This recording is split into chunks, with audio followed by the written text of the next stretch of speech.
Hola, ¿qué tal amigos? Bienvenidos a un podcast más de Sala Común, el podcast en el que hablamos de los temas que se tratan en los libros, no de un libro como tal, y el día de hoy vamos a continuar hablando del conflicto bélico que cambió la historia del siglo XX. Ese conflicto tan importante y que a su vez pareciera tan desconocido para el público en general, y hablamos de la Primera Guerra Mundial. Pero antes de comenzar, voy a presentar a mis compañeros el día de hoy. Tío Murphy, ¿cómo estás esta noche? ¿Qué tal, raza? Feliz viernesitos, feliz de participar en un nuevo podcast, en un podcast de la Primera Guerra Mundial. Estábamos hablando hace poquito del tema, viendo los hechos actuales, y la verdad es impresionante cómo ya vimos la primera parte, supimos que la segunda fue un poquito más popular. Estamos esperando que la tercera sea como Kung Fu Panda, que cada vez se esté poniendo mejor. Pero bueno, por el momento con la Primera Guerra vamos a tener, yo digo que la verdad fue la última, si mal no me equivoco, fue la última guerra donde se usaron todavía las bayonetas, donde todavía hubo cuchillos, donde todavía hubo ataques cuerpo a cuerpo. Entonces, vamos a ver qué va a pasar con este anecdotario de hoy. Bienvenidos a su casa, la Biblioteca Pública Mundial. Adelante, Conan. Yes, así es. Y también el día de hoy nos está acompañando aquí Gabo. Gabo, ¿cómo estás? Muy bien, aquí de vuelta, ya saben, con un gustazo como siempre con ustedes, tremendos caballeros, y pues qué mejor que hablar de un tema que ha trascendido por los tiempos en borracheras, y creo que hoy no será la excepción. Excelente. Yes, yes indeed. Señores, salud. Prost. Salud. ¿Todo bien? Prost. Y pues aquí. Y el día de hoy les tenemos también ahora un invitado especial, un camarada que es, pues también, ¿cómo le podríamos llamar? Un entusiasta. Todólogo y experto, dígalo como es, dígalo, todólogo y experto, Todólogo y conocedor. experto. Ándale, exactamente, conocedor. Nuestro gran y querido amigo Tanque. ¿Cómo estás, Tanque? Muy bien, gracias por la invitación. Bueno, pues estoy aquí con ustedes y vamos a hablar de violencia y pura violencia. Violencia. Violento, papá. Abróchense los cinturones, señores. Enjoy to ride. Y bueno, pues antes de comenzar me gustaría recordarles que si les gusta nuestro contenido, por favor denle like y compartan, suscríbanse a nuestro canal y al resto de nuestras redes, que eso nos ayudaría muchísimo y nos motiva a seguir adelante con este proyecto. Y si nos sigues en Twitch, puedes participar directamente en el podcast con tus comentarios. Además, puedes apoyar a través de paypal.me/BP Mundial, Stream Elements o Streamlabs. Por lo que te cuesta un café, puedes ayudar a que este sueño continúe y seguir fomentando la literatura. Además de que te mencionaremos en el podcast, te ganas nuestro cariño para siempre, y si necesitas que alguien reciba sus pataditas en las costillitas, lo hacemos. A huevo que sí. Ahí les dejamos todos los enlaces en la descripción. Y antes de comenzar también me gustaría recordarles que toda la información que vamos a exponer aquí proviene del magnífico libro Todo lo que debes saber sobre la Primera Guerra Mundial, del autor Jesús Hernández. Libro que por supuesto alentamos encarecidamente a toda nuestra querida audiencia a leer. Cómprenlo y léanlo. O nada más léanlo. Ustedes ya saben a qué me refiero. A huevo. Y bueno, pues antes de comenzar me gustaría preguntarle a nuestro nuevo invitado, nuestro invitado sorpresa, Tanque, ¿qué has escuchado sobre la Primera Guerra Mundial? Bueno, últimamente he estado viendo lo de cuando fue la Revolución Mexicana. Pues sí. La Revolución y la Primera Guerra fueron dos cosas que estuvieron pasando al mismo tiempo. Y pues, así es, en paralelo. Hubo aquí en México, vinieron a husmear militares extranjeros, porque hubo un año específicamente en el que los combates en Europa estaban empantanados y no sabían qué hacer. Así que por oído vinieron acá porque había un conflicto, pero les dijeron que las cosas estaban más fluidas. Y ellos vinieron a ver qué tácticas usaban aquí, las tácticas que usaba Villa, las tácticas que usaba Zapata. Y me puse a analizar, y sí es cierto, las tácticas que usaban aquí en México eran más fluidas que las de allá. Y ellos vinieron a ver. Aquí era bien sencillo, te agarro, te mato, lo que sigue. That's it, no prisioneros, no.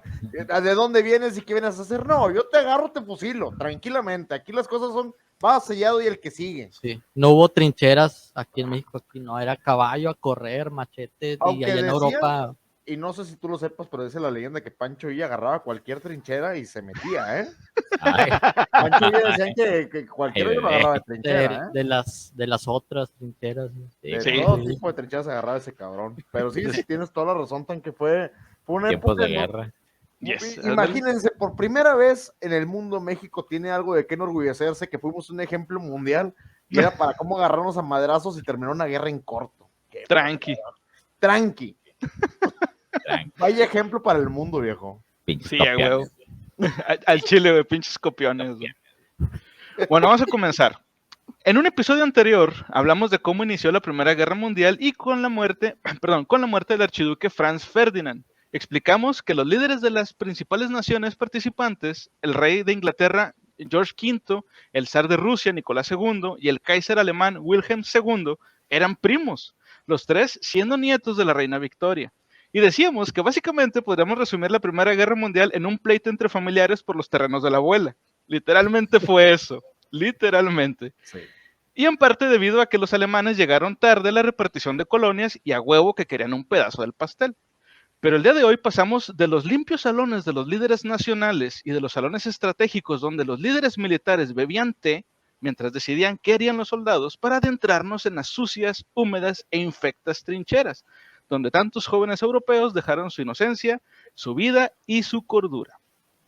Para los soldados que participaron en la Primera Guerra Mundial, el momento más temido... espérame, déjame pongo aquí las imágenes, ahí está.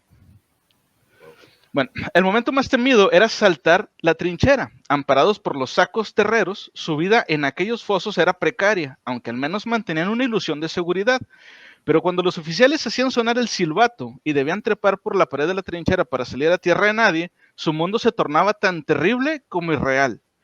Hoy día es difícil imaginar lo que podían sentir aquellos hombres que, pertrechados de su fusil y cargados con una mochila que en algunos casos llegaba a pesar hasta cerca de 30 kilos, debían avanzar la carrera entre un mar de cráteres y embudos producidos por el impacto de los proyectiles, mientras las ametralladoras enemigas tableteaban ante ellos, barriendo el campo de batalla y cegando una oleada de atacantes tras otra.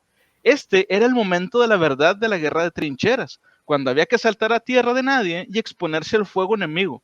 ¿Cómo hacían estos soldados para lanzarse a tierra de nadie, sabiendo que la muerte era garantizada? Es algo que da fe del gran valor y el tamaño de las pelotas que estos cabrones tenían.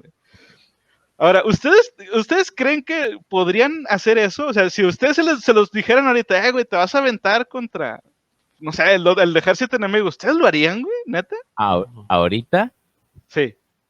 ahí está cabrón. No, se me va el aire. Güey. Dos Está cabrón. cervezas más y pregúntame, güey. Tal vez Dos no cervezas más. más y pregúntame. Me imagino a Tanque así como que, ahorita no, tal vez al tercer Tecate vemos, pero yo sí me había. Es que está cabrón, güey, como quiera, o sea, porque eran otros tiempos, obviamente. Creo que ya habíamos Sí. hablado de eso, ¿no? Sí. Que Sí, al sí, ser sí. otros tiempos era como que la situación de ser un soldado era lo mejor, ¿no? Sí. Y era de Claro. que ibas a ser un héroe de guerra, güey, fuera como te fuera, güey, y pues no aspirabas a muchas otras cosas, que ser que granjero a lo mejor. Entonces, pues sí, ahorita pues ya no, güey, o sea, ahorita ya hay muchas cosas que uno puede hacer y ya no es tan importante. De hecho, la guerra ya está como que quiere tratar de ser cancelada desde hace mucho tiempo. Son otros tiempos, pero no sé, güey, puede ser que sí, unas chéves encima, güey, uno se anima a hacer cosillas, ¿no? Tranqui. Ya, bienvenido, Chango. Bienvenido, Chango, pero sobre todo bienvenida a la raza de Bistec, que nos acaba de regalar un hermoso ride de 7 personas. Te queremos, Bistec. Muchísimas gracias, viejo. Gracias, Para la gente que no lo conoce, Bistec es un gran participante aquí de la Biblia, ya está con nosotros en podcasts anteriores y lo pueden seguir en su canal. Ahí lo encuentran normalmente como BSAC88. Muchísimas gracias por ese ride, Bistec, y bienvenidos a su casa, la Biblioteca Pública. Miren que Lebre se conectó, Chango. Muchísimas gracias, viejo.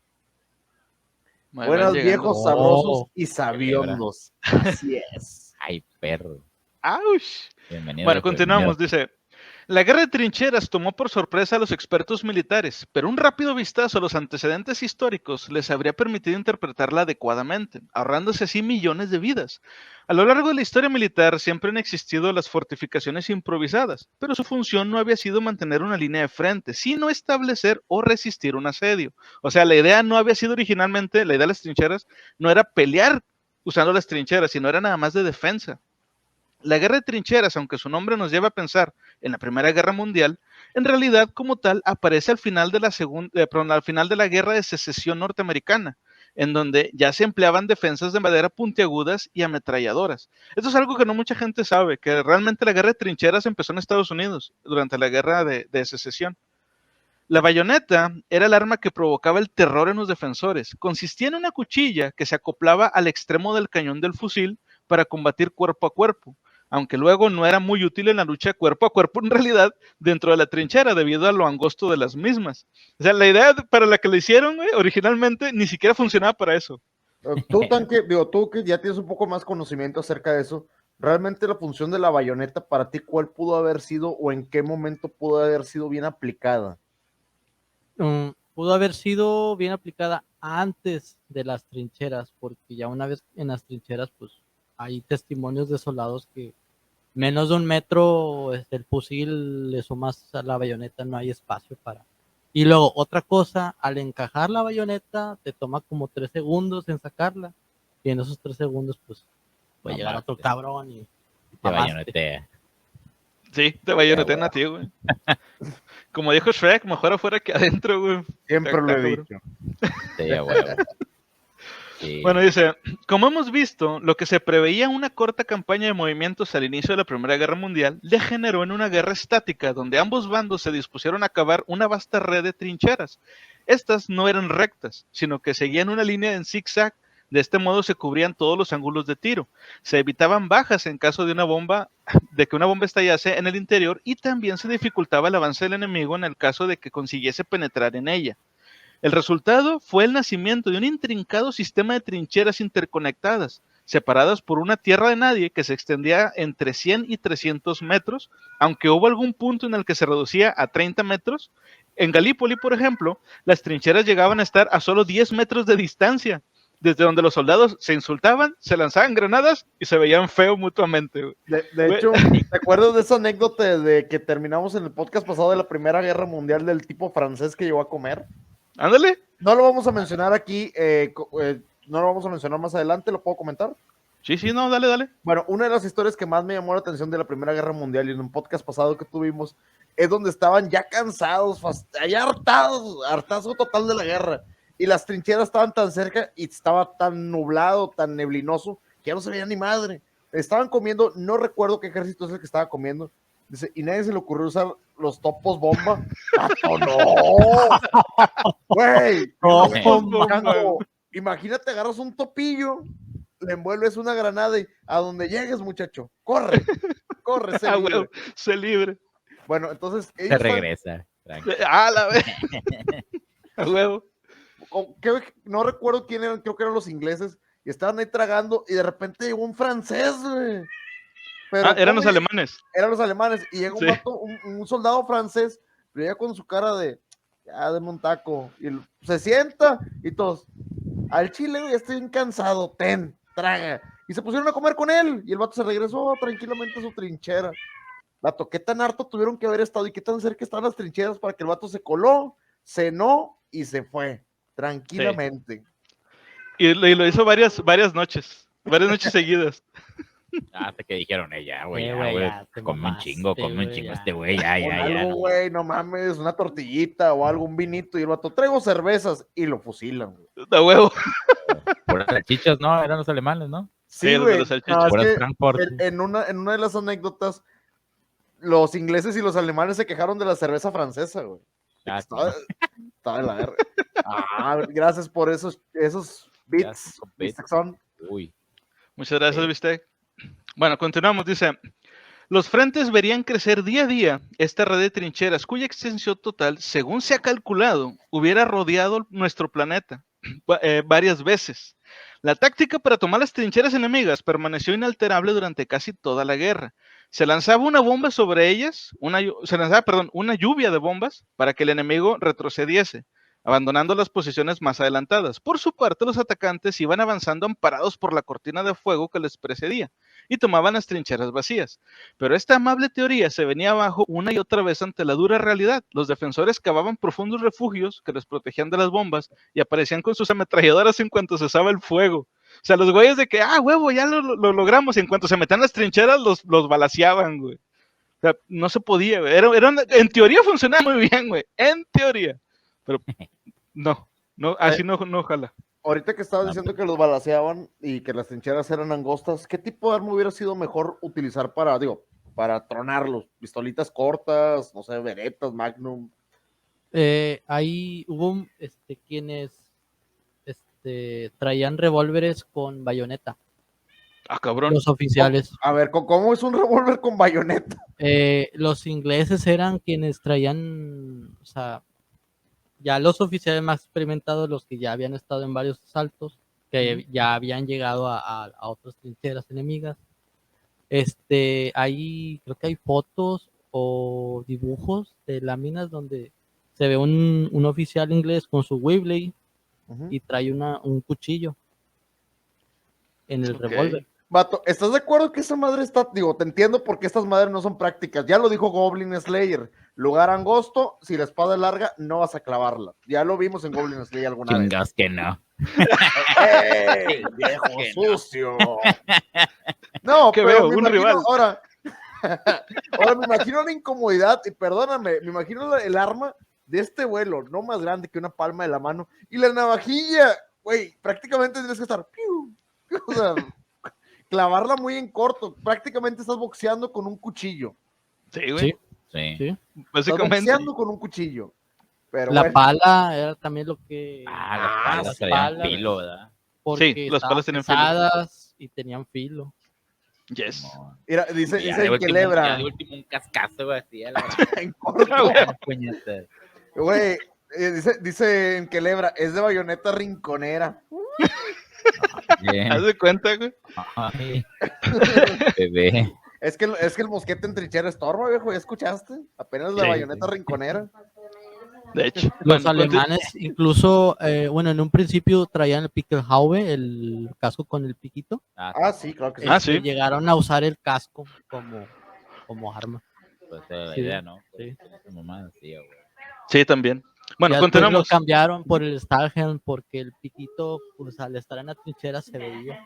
Y ellos se dieron cuenta de eso y por eso los cambiaron. Nada más esperando el headshot. Sí, va, se ahí, veía este así, se puñeta. veía, porque dio el piquillo.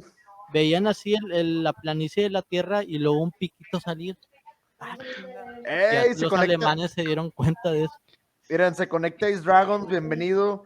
Bienvenido. También aquí seguidor del canal y muy, muy buen streamer Ace Dragons. Si tiene oportunidad de checar, dice unos kunais o unos shurikens a la verga. A ver, imagínate, O cascos güey. navaja como en Mortal Kombat, güey. ¿Cómo se llamaba este güey? Era Liu Kang. Era Liu Kang, ¿no? Liu Kang. No me acuerdo. Pero sí Oye, te pero creo. era como si tuvieran el rombito del, ¿cómo se llama el juego este? Chingado, el de Electronic Arts, ¿cómo se llama? El que es como jugar con tu vida, güey, que haces tu monito y todo. Sí, Los Sims, Sim. güey, como el de los Sims, Ah, ándale. ya, el puntero. Sí, güey. Sí, güey. Pinche idea pendeja, güey, pero bueno, continuamos, Vato, dice. no. ¿Sabes cuál hubiera sido una buena idea ahorita que lo dijimos? Güey, un tipo gorrito en lugar de la pica, güey, una moja, güey, pero tipo, ¿cómo se llama? Troyano. Tipo Yondu, güey, a la chingada para sacar, Ah, güey. aventarla. Uno. Apoyando, sí, güey. Simón. Verga.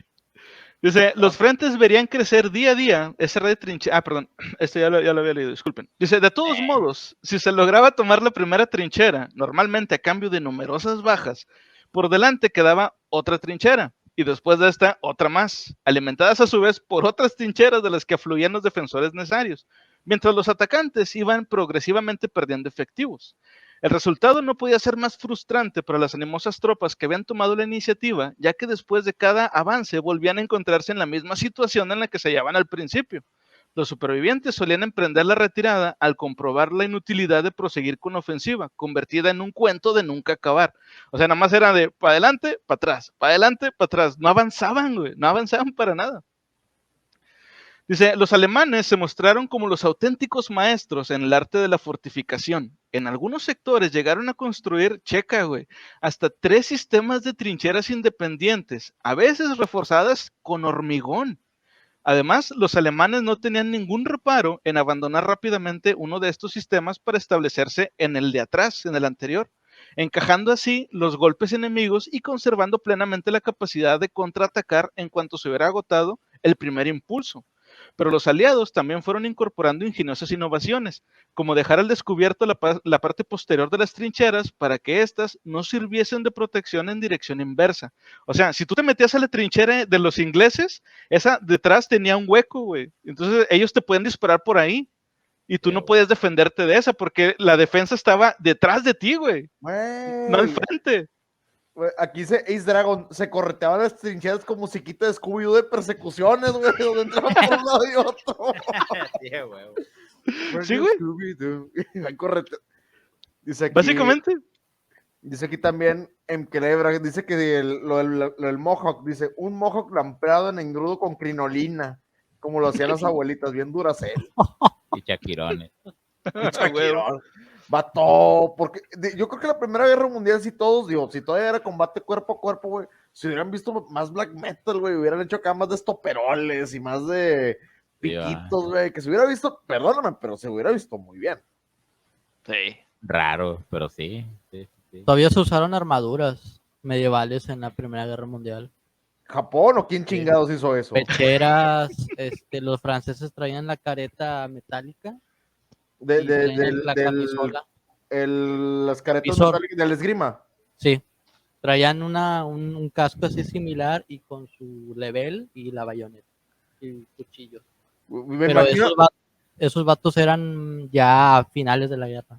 me imagino la armada francesa es como que aquí tienes tu casco, tienes tu florete, tienes aquí tu pechera y tu banderita blanca para cuando pierdas. Váyase, mijo, combata y rindes a gusto. A la vez. Sí, a huevo.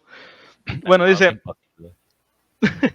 en suma, la perfección de estos sistemas defensivos quedó fuera de toda duda, puesto que permaneció invulnerable durante más de 3 años, hasta que la irrupción de las novedades tácticas introducidas por los tanques británicos o las tropas de asalto alemanas acabaron con el estancamiento que habían impuesto en el frente occidental.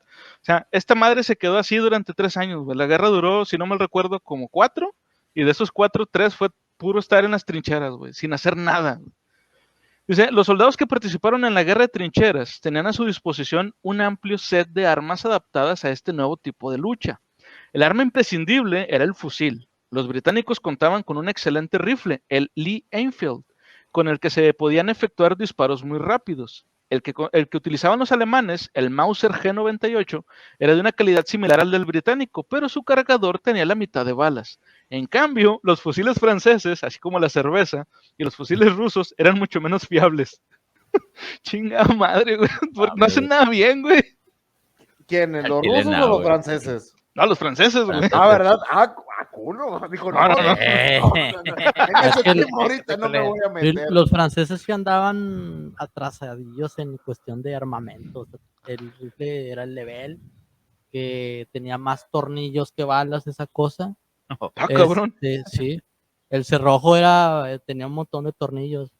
Y el Chauchat, la ametralladora ligera que desarrollaron para el asalto a las trincheras enemigas, terminó siendo una basura. O sea, en realidad el arma no servía de nada. El Chauchat es la peor arma de fuego que se ha fabricado. Oye, Fue ¿y por qué francesa. Y fue francés. Como Y la fue cerveza. francesa. Como la cerveza. Mala cerveza. Pero bueno, volviendo a lo que estamos ahorita con las trincheras y aprovechando que Tank está aquí, ¿por qué no se usó en la Primera Guerra Mundial solamente granadas? O sea, son trincheras, granadéalos. O sea, yo creo que ya existía la granada alemana, ¿no? La que conocemos que Sí. es de Ahí se Bulgaria. inventó, de hecho. Ahí La sí- Steel Granate. Bueno, de hecho, a finales le dieron prioridad a las granadas. Sí. Los Stormtroopers, cuando entró esa infantería que desplegaron los alemanes ya en el 18, era infantería pesada, ya mira. eran güeyes que estaban experimentados en el combate de trincheras, pero entraron ya muy tarde. de Esos hecho, güeyes andaban con bolsas de granadas, o sea, ya no traían menos munición, pero su prioridad eran granadas. Bolsillos de morrita, pero con granadas, para saltar, llegar y atiborrar de granadas. vato Juan Pero llegaron Bomberman tarde. en la vida real, qué buen pedo, güey. Se la Bomberman. debe haber pasado Era chido. Bomberman. Era Von Berman en la vida real. Bueno, mira, ahorita estamos viendo una imagen para toda la gente que nos está escuchando en Spotify. Por favor, dense una vuelta a Twitch y si no, sigan el canal en YouTube. Ahí están todos los podcasts, todo lo que hemos grabado, hemerotecas y demás, está en nuestro canal. Ahorita estamos viendo un pequeño arsenal de especialidades de la Primera Guerra Mundial y en la parte superior estamos viendo una selección bastante amplia de granadas. Digo, yo supongo que todo lo que estamos viendo al lado de la pipa es una granada. Sí, güey. Es que la primera no sé qué diablo sea, ¿eh? Sí, La primera del lado izquierda, o sea, la que estaba en la mera mano izquierda. Es una pipa. Parece un cucharón, Parece- güey, pero quién No, sabe. no es con las que fundían las pinches el plomo, güey, para volver a hacer balas, no, ¿verdad? Puede ¿Quién ser. sabe? Parece, Puede ser. parece. Y ahí están los revólveres con bayoneta que Ujú, dices, güey, ¿no? sí. Sí. Ese Sí, es cierto, mira, ahí está. improvisado. Es improvisado. Ah, ya. Oye, y los demás, pues digo, son granada tras granada, y hasta la derecha está la que yo te estoy diciendo, el tipo de granada alemana tradicional, muy de los primeros Call of Duty, no sé si se acuerdan, que la sacaba, y cuando tú la sacabas inmediatamente era como que cuenta 2 o 3 segundos y arrójala. Entonces, Sí. si el desarrollo de la guerra te mandó para ese lado, yo creo que las demás cosas se ven hasta un poquito, no diría que ridículas, pero no tan prácticas, vaya. Sí, de hecho. Era ahorita lo que dijo Chango, güey, el entrenamiento. Mete tu cuchillo, De tu saco las cuchillo tripas. saco tripas. El cuchillo, saco las... Ah, huevo. En ese entonces no existía el cuchillo de reglamento como ahorita, nada más ocupaban algo que pudiera atravesar los gruesos abrigos de los alemanes y terminó siendo los cuchillos de malandro, por Los así de la decirlo. derecha, los que están Sí. ahí, que son 3 con Sí, que nudilleras. eran cuchillos en forma de diamante. O sea, no eran planos, eran cuchillos así en punta Como Ujú. armadorcitos, ¿o qué? Cuatro Sí. lados tenía. para atravesar. O sea, A la madre. estaban diseñados para atravesar abrigos. Dice Ace Dragons, acá en la Independencia le decimos picayelos. Sí, Sí, es güey, correcto. básicamente. Son Pica picayelos, larga. viejo, tal cual.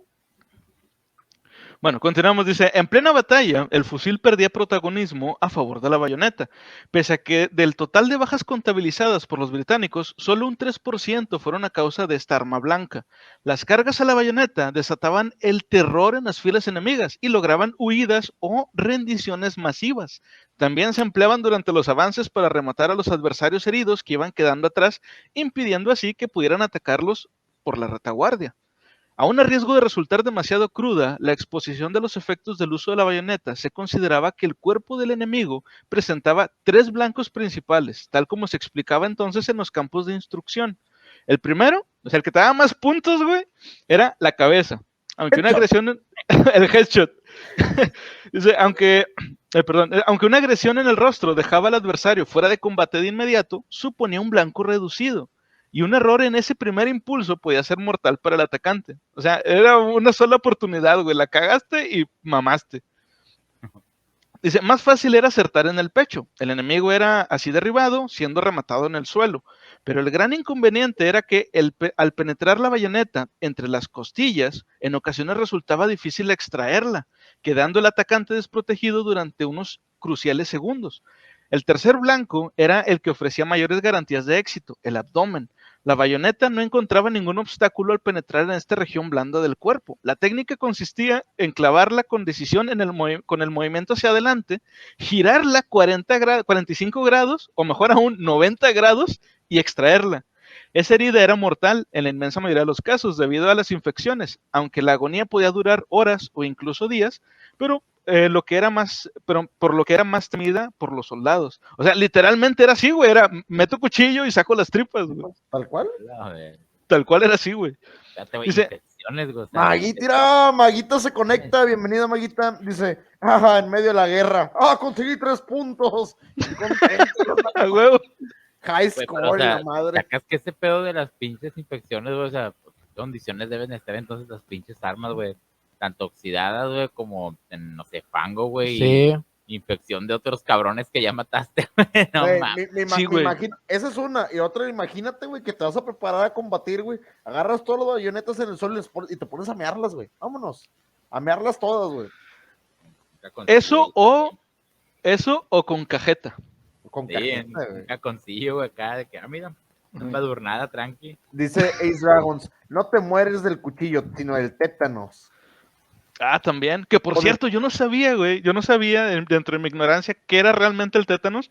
¿Ustedes sabían que cuando el tétanos te da y la enfermedad avanza, tu cuerpo se curva hacia atrás, güey? Y se hace. Güey, está bien culera, güey. Pinche enfermedad gacha. ¿Por qué no estamos luchando contra esa mamada, güey? Está bien fea. Pues Pero se bueno, supone que vacunas, ¿no? Antitétanicas. Son total y completamente. Hoy en día estamos sanos, pero en ese tiempo, consíguete una vacuna de esas en medio de tanto tiroteo, güey. Sí, pues no había vacunas todavía. no había. Dice, Bueno, continuamos. Dice, los instructores británicos ofrecían otras sugerencias a los soldados durante las charlas de adiestramiento. Y cito, clávasela entre los ojos, en la garganta o en el pecho o alrededor de los muslos. O, si el enemigo está huyendo, clávale la bayoneta en los riñones. Penetra con tanta facilidad como si fueran de mantequilla. Güey. Pues bueno, eran instructores, tenían que ser fríos. Dice, no obstante, cuando los combates se desarrollaban en las trincheras, la bayoneta se revelaba como un arma inadecuada para las distancias cortas, puesto que la inglesa, por ejemplo, medía más de medio metro. Para las luchas cuerpo a cuerpo se recurría entonces a un insólito abanico de armas improvisadas, desde sencillas pero contundentes herramientas de construcción a masas de tipo medieval recubiertas con clavos, pasando por grandes cuchillos de carnicero, nudilleras. La gente que no sepa qué es una nudillera son las madres que se ponen así para pegarle a los demás. Manoplas para los de la Indepe y los de acá de la Yesca y es correcto. acá de la Moderna, manoplas. Yes. Un saludo a todos, un saludo. Un saludo a toda la gente que nos ve por ahí, nos escucha y nos ve por allá. Dice, o simples garrotes de madera. Todo valía para herir o matar al enemigo. Era habitual que los soldados pidiesen a sus familiares que en los paquetes de comida que la gente les enviaba, regularmente incluyesen también un cuchillo de cocina para utilizarlo como arma de trinchera. De todos modos, el arma reina en estos combates a muerte más propios de las cruzadas que del siglo XX era la pala de empuñadura corta. Esta es la que estaba comentando ahorita Tanque. Dice que formaba parte de la equipación de los soldados. Era ligera, manejable y si se poseía suficiente práctica, podías acabar con la vida del adversario de un solo golpe. Utilizándola para golpear con fuerza bajo la barbilla, hacia adelante, la cabeza era desgajada del tronco. Si, en cambio, se empleaba para golpear hacia abajo, en la unión entre el cuello y la clavícula, el tajo resultante era mortal. Ok, no le cortabas la cabeza, pero como que era mamaba el güey. O sea, de hecho, aquí está la imagen de la pala. Sí, güey. Y sí se ve letal, güey. sí, güey. Te dejaba Era como de esos dispensadores de dulces, ¿no? De patito. Le haces la cabeza para atrás, sacas la paleta del dulce. Sí, güey. Poner, Los peces. Los peces. Dale estas De hecho, mamadas, dice aquí Ceniceros, una manzalocos. ¡Vámonos! ese. Es para manzar locos, güey. Cuando alguien se te pone muy loco, mira, putados en los livianos, de 10. Ahí en la imagen veo, creo que algo que parece un kunai. El bot block que está al lado derecho. Sí, y Sí. creo que eso me parece que es lo que aventaban desde los aviones antes de que entraran las bombas. Cuando entró el avión, pues todavía los aviones no traían bombas. Dejaban caer esas madres. Sí, traían cajas eran clavos especiales. Oh. Sí. No, imagínate Sí. que hasta acá estás bien verga, ¿no? Simón, y de repente, pum, güey, estás todo empalado en el piso. Sí, güey, eran clavos que para atravesar todo, o sea, incluso podían llegar a atravesar el concreto. Mira, aquí hay una pregunta que nos hace Chango, esta va directo para Tanque y se preguntan, con todo lo que llevaban cargados, obviamente, en su indumentaria, las mochilas, esos 30 kilos de armamento, granadas y demás, si corrían y se tropezaban, ¿había riesgos de cabum, de explotamiento o autoempalamiento?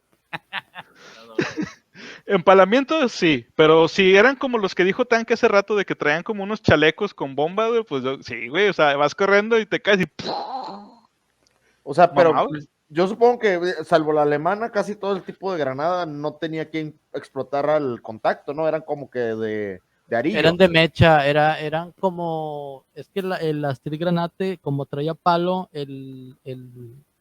la ignición la hacías desde abajo, quitándole la perilla. Quitaba la perilla Ok. y De jalabas la acá. cuerda. De estas que están Sí. acá, ¿no? Sí. Ah, Y la ok. otra, la inglesa, sí tenías que, pues, era más. Pero Tiene había, digo, comentando aquí lo que dice Chango, había manera en que cabum, o sea, que te caigas tú de güeyote y Con la inglesa yo creo que no, Mm. porque tenían seguro. Porque tampoco no están hechas de, digamos que, ¿cómo se llama? La glicerina, nitroglicerina, que es Ajá. la que Ajá. es inestable. Ahí te la creo, güey, si estuvieran hechas de esa mamada. Pero no. Sí, no, el mecanismo, digamos, sí era bastante más seguro, sobre Sí. todo el de la granada inglesa. De hecho, ahorita vamos a adentrarnos un poquito más en la granada. Dice, pese a la brutalidad que emanaba del uso de todas estas armas, había algunas que estaban tácitamente prohibidas. Por ejemplo, algunos alemanes tallaban el filo posterior de sus bayonetas en forma dentada para actuar como efecto de sierra en el abdomen del enemigo. Los soldados que eran hechos prisioneros en posesión de una de estas bayonetas no podían esperar un trato exquisito por parte de sus captores. A veces se encontraba el cadáver de un soldado con los ojos arrancados y sobre él su bayoneta dentada, como didáctica lección sobre los inconvenientes que acarreaban utilizar este tipo de armas. O sea, está bien que estamos en guerra, pero no te pases de verga. Nah, el que hierro mata, hierro Madre. muere. Te estabas güey. pasando de Rarris, sí. Sí, sí. Dice, igualmente, en la fase final del conflicto, los alemanes amenazaron con tomar represalias contra los soldados norteamericanos que utilizaban escopetas de perdigones, que causaban heridas muy graves a corta distancia, a pesar de que eran reglamentarias en el ejército estadounidense. O sea, los alemanes también de que, pues, también nosotros con con las bayonetas cerradas, pero ustedes no mamen también con las escopetas. Ah, sí, de hecho lo que está preguntando Mames, Cenicero, dice, ¿ya hablaron de la prohibición de las escopetas? Güey, sacas que ese pedo fue repudiado desde ese entonces y ahorita juegas Call of Duty, güey, y usas escopeta, te tiran caca a lo menso, güey. Te dicen, pinche vato con escopeta rusheando y la madre, Dios. Ay, güey. No mames, güey, la misma Oye. mamada, güey, se pasaron de ver. Oigan, ¿vieron Es que un fue real. capítulo de La Casa de los Dibujos Sí, güey. donde prohibieron esas con las escopetas de cacería, güey, que decían los venados, denos oportunidad de defendernos, y que les prohibieron todas las semiautomáticas, güey, para que los cazaran con balitas normales y pues le batallaran un poquito más. No Pero aquí mames. estamos de acuerdo que eran una guerra, o sea, que tú sacaras un arma más poderosa o más táctica o mejor, digo, no, güey. Sí, no, O sea, no, suena bien pendejo, güey. Exacto, pareciera que estuvieran jugando, güey. Pregunto yo, ¿esto violaba alguna convención de aquel tiempo? ¿Utilizar escopeta? En teoría, ¿no? No, todavía no estaba la Convención de Ginebra. Ya No. es que la Convención de Ginebra se supone que son las reglas oficiales de las luchitas en conflictos internacionales. Sí, que fue después de la Primera Guerra, ya cuando se dieron cuenta que estaba muy bañada la cosa y hicieron esa convención. O sea, hay un mediador, güey. Sí, Estuvieron güey. diciendo, a la verga. Sí, güey, la Convención de Ginebra prácticamente son las reglas de cómo se debe de luchar un conflicto pero en ese tiempo no había como que no lastimar gente. Creo que la Convención de Ginebra inclusive protege a soldados caídos enemigos no muertos para que reciban atención médica de quien sea, güey. Sí, y no o sea, matar a los médicos. ¿Cómo? Ah, sí. Y no matar a los médicos. Eso es lo que voy. Hay reglas para la guerra. En ese tiempo, vato, los güeyes traían sierras, cuchillos, salsa, tabasco, lo que cayera, güey. O sea, los vatos, literal, eran lo que cayera. Y ya después de Traías tu cuchillo, tu granada, y luego atrás de eso tu fundita con tu salsa tabasco. a huevo, A huevo. a los ojos directo. En ese tiempo no había gas mostaza, era pura tabasco, güey. Puro dolor. Güey, le picabas un vato con la bayoneta y luego le echabas salsilla Le para que le echabas picara salsa, más, güey. y vato, ¡ah, güey! Ay, hijo de puta madre. Retorciéndose del dolor. Tiempo. A ver. Pido. La verga, güey. No había No, árbitro. Dice no que mames. ceros, polvos pica pica. Güey, qué Oh, ojete, güey. Imagínate, va el avión volando por encima de la trinchera y en lugar de aventar kunais, empieza a aventar polvo pica pica el hijo de la fregada. No, la mames, güey. Castre, güey. Dice aquí Maguita, salsa tabasco, sí, picabas a alguien y en la herida le echabas tabasco para que se retorciera de dolor. no mames. Bueno, dice, Tácticas brutales. tácticas brutales, güey. Dice, la granada era otra arma muy útil en la guerra de trincheras, debido a la proximidad de las líneas. Al poder ser arrojadas mientras estaban a cubierto, ya fuera tras un muro o desde el interior de un embudo. Las granadas serían ampliamente utilizadas, en especial en operaciones de asalto. Dependiendo de la potencia física del lanzador y del tipo de granada, podían alcanzar una distancia de unos 70 metros, aunque normalmente se empleaban para silenciar alguna posición distante a menos de 20 metros. O sea, donde veas un grupo de cabrones, ahí es donde aventaban la granada. Al comienzo de la contienda existían varios modelos de granadas. Ay, perdón, se me fue. Ay, ¿dónde me quedé? Se me fue chueco. Perdón. Ay. Ay, ¿dónde me quedé? Diferentes tipos de granadas. Ah, sí, aquí está. Perdón. Dice, solían causar bajas entre los propios lanzadores, incluso llegaban a causar bajas entre los propios lanzadores entre el enemigo. Los franceses llegarían otra vez, llegarían a utilizar botellas de champán rellenas de explosivos, güey. O sea, se lo tomaban y luego lo usaban para aventarle. Estos cabrones inventaron las bombas Molotov. Güey. ¿Qué Bombas cabrón? Molotov francesas, güey. Y Sí, güey. aventando las pedos, va, que caen cagapalo. Me la comé, puñetas. Dándole chalaguitas a tu compa, ¿no?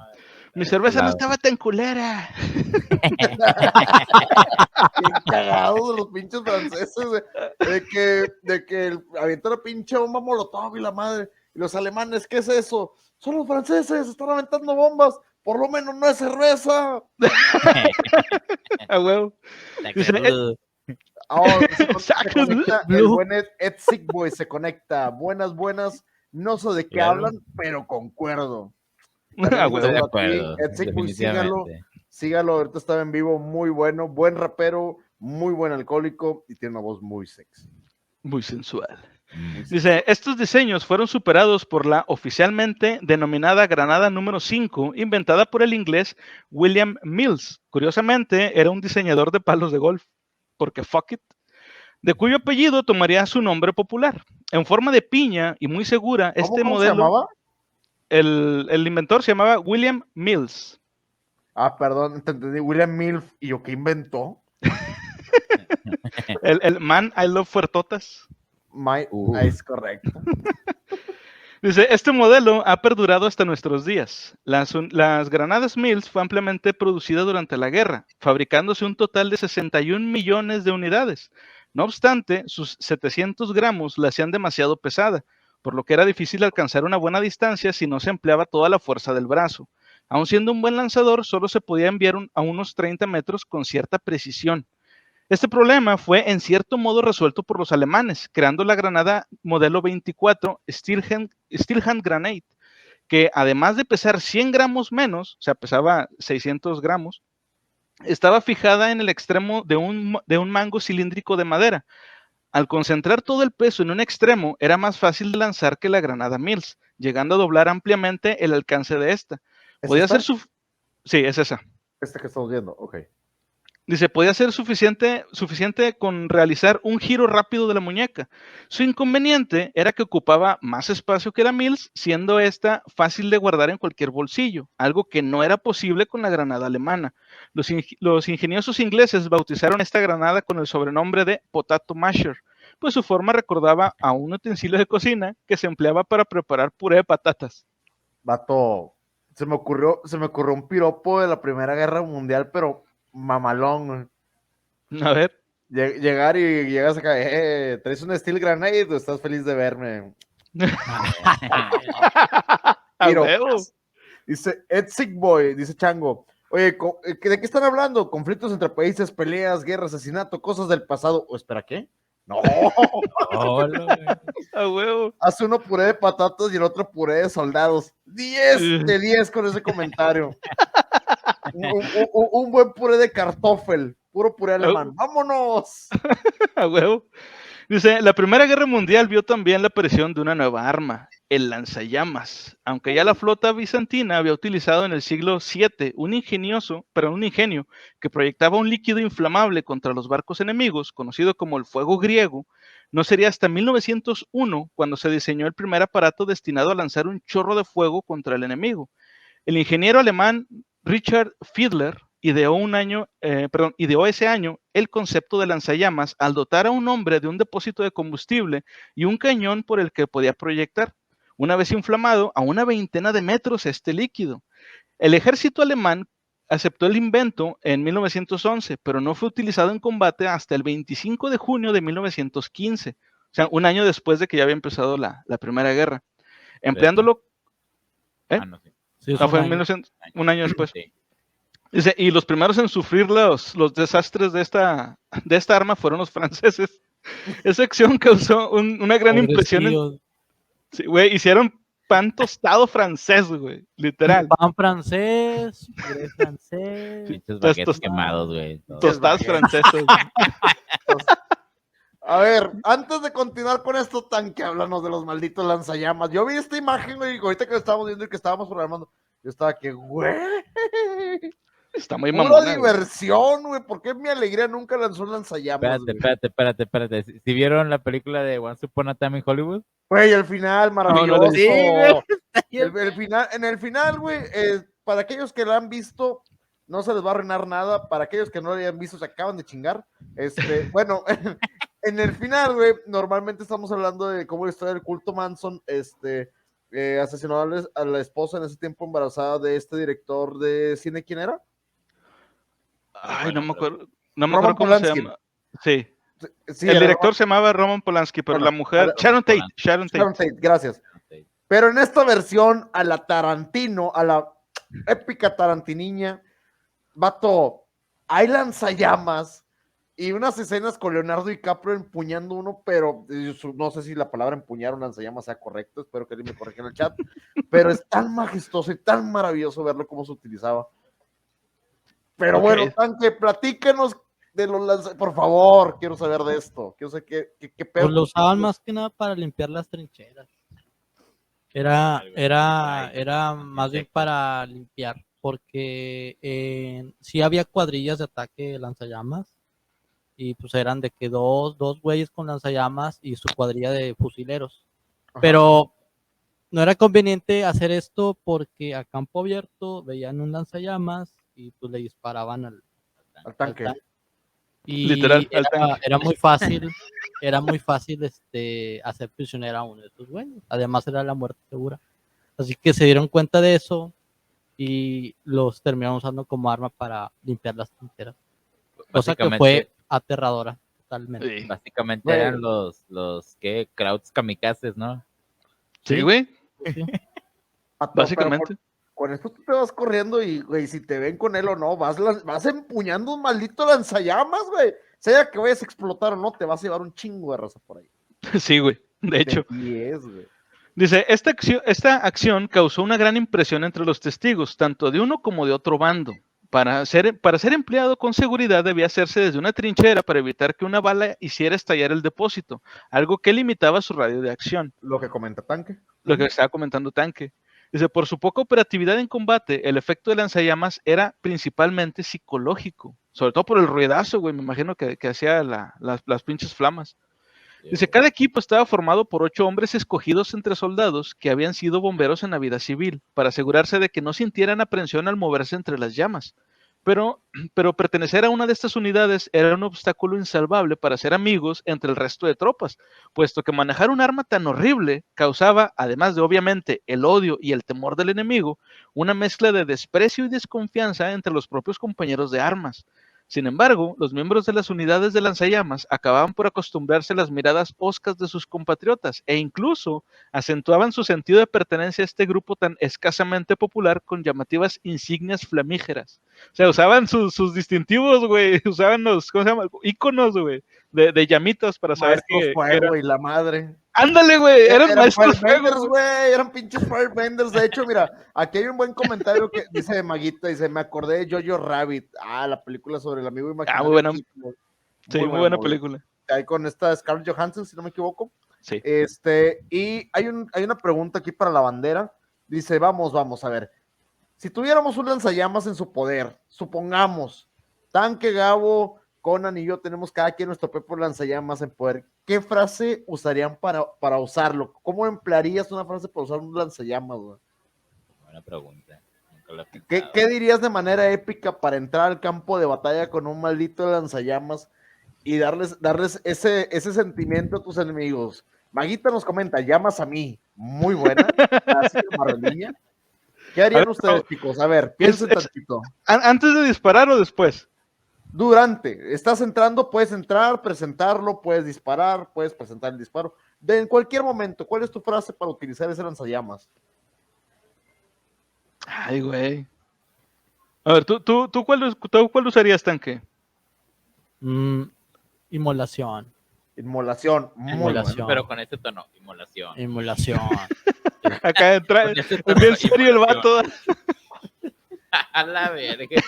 No, pues sí, Güey, ese culero se- yo la verdad, por lo Oye, menos simulación de así en serio y luego volteas y rojo vivo así enfrente de ti. A la verga, güey.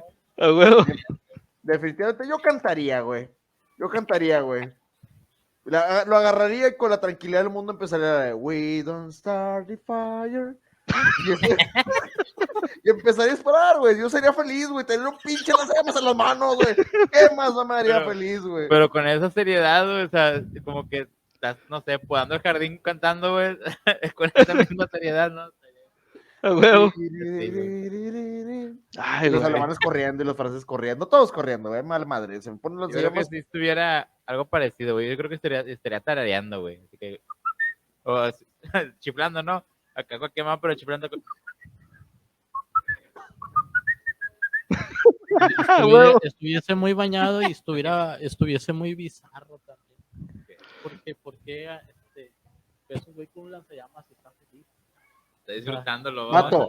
No, eso no sería lo impactante. Si yo lo fuera a hacer, me valdría madre la indumentaria apropiada, güey. Vas corriendo en tanga y en puñitos porque vas corriendo en tanga y en puñitos, güey. O sea, tú vas encuerado, güey. Eso tiene que ser impactante psicológicamente y físico para el enemigo.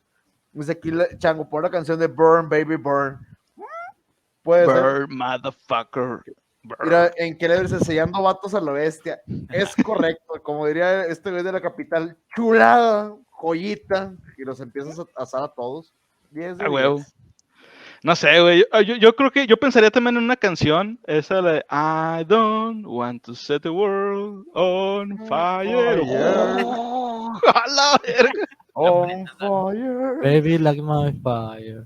Ándale, Oh, pues, huevo. Baby like my fire. A la verga. No ah, mames. entonces ya contestando a la pregunta de Chango, yo creo que sería más unas canciones que una frase, o sea, Sí. Sí, Por como sí. somos, seríamos más de canciones que de una frase, una simple frase. Güey. Bueno, continuamos. Dice, mucha más utilidad práctica que lanzallamas tendría la ametralladora, considerada como el arma más decisiva de la Primera Guerra Mundial. El ejército alemán creyó en ella desde el principio, lo que le permitió en buena parte alcanzar los primeros éxitos en la contienda. En cambio, los británicos se mostraron más reacios a adoptarla y acabaron pagando las consecuencias. Para los militares ingleses, el uso de la ametralladora era contrario al espíritu del fair play, que debía regir el arte de la guerra entre naciones civilizadas, por lo que reservaron su utilización a las campañas coloniales. Al igual que los franceses, mientras tanto, los alemanes, mucho más realistas, confiaban plenamente en la aterradora cadencia de fuego de su MG-0815, sin importar lo más mínimo si enfrente tenían fieros nativos o a los soldados del rey de Inglaterra. En 1915, los británicos admitieron su error y formaron un cuerpo de ametralladoras, pero las campañas no quedaron equipadas en su totalidad hasta 2 años después, hasta 1917.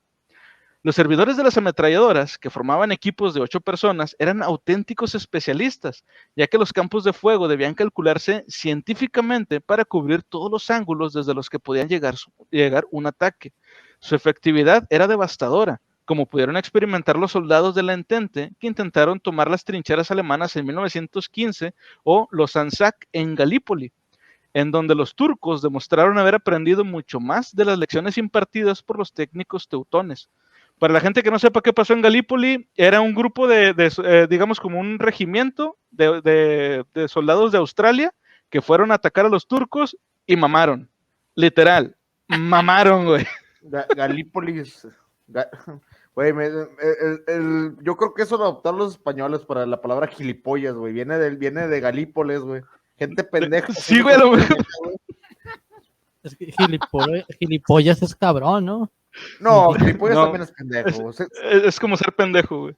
Sí, entonces tiene orígenes, ¿cómo eran? Él tiene orígenes turcos, güey, que no me Turcos. sorprendería, digo, los turcos y los españoles tienen mucha historia, bastante. Ah, sí, también.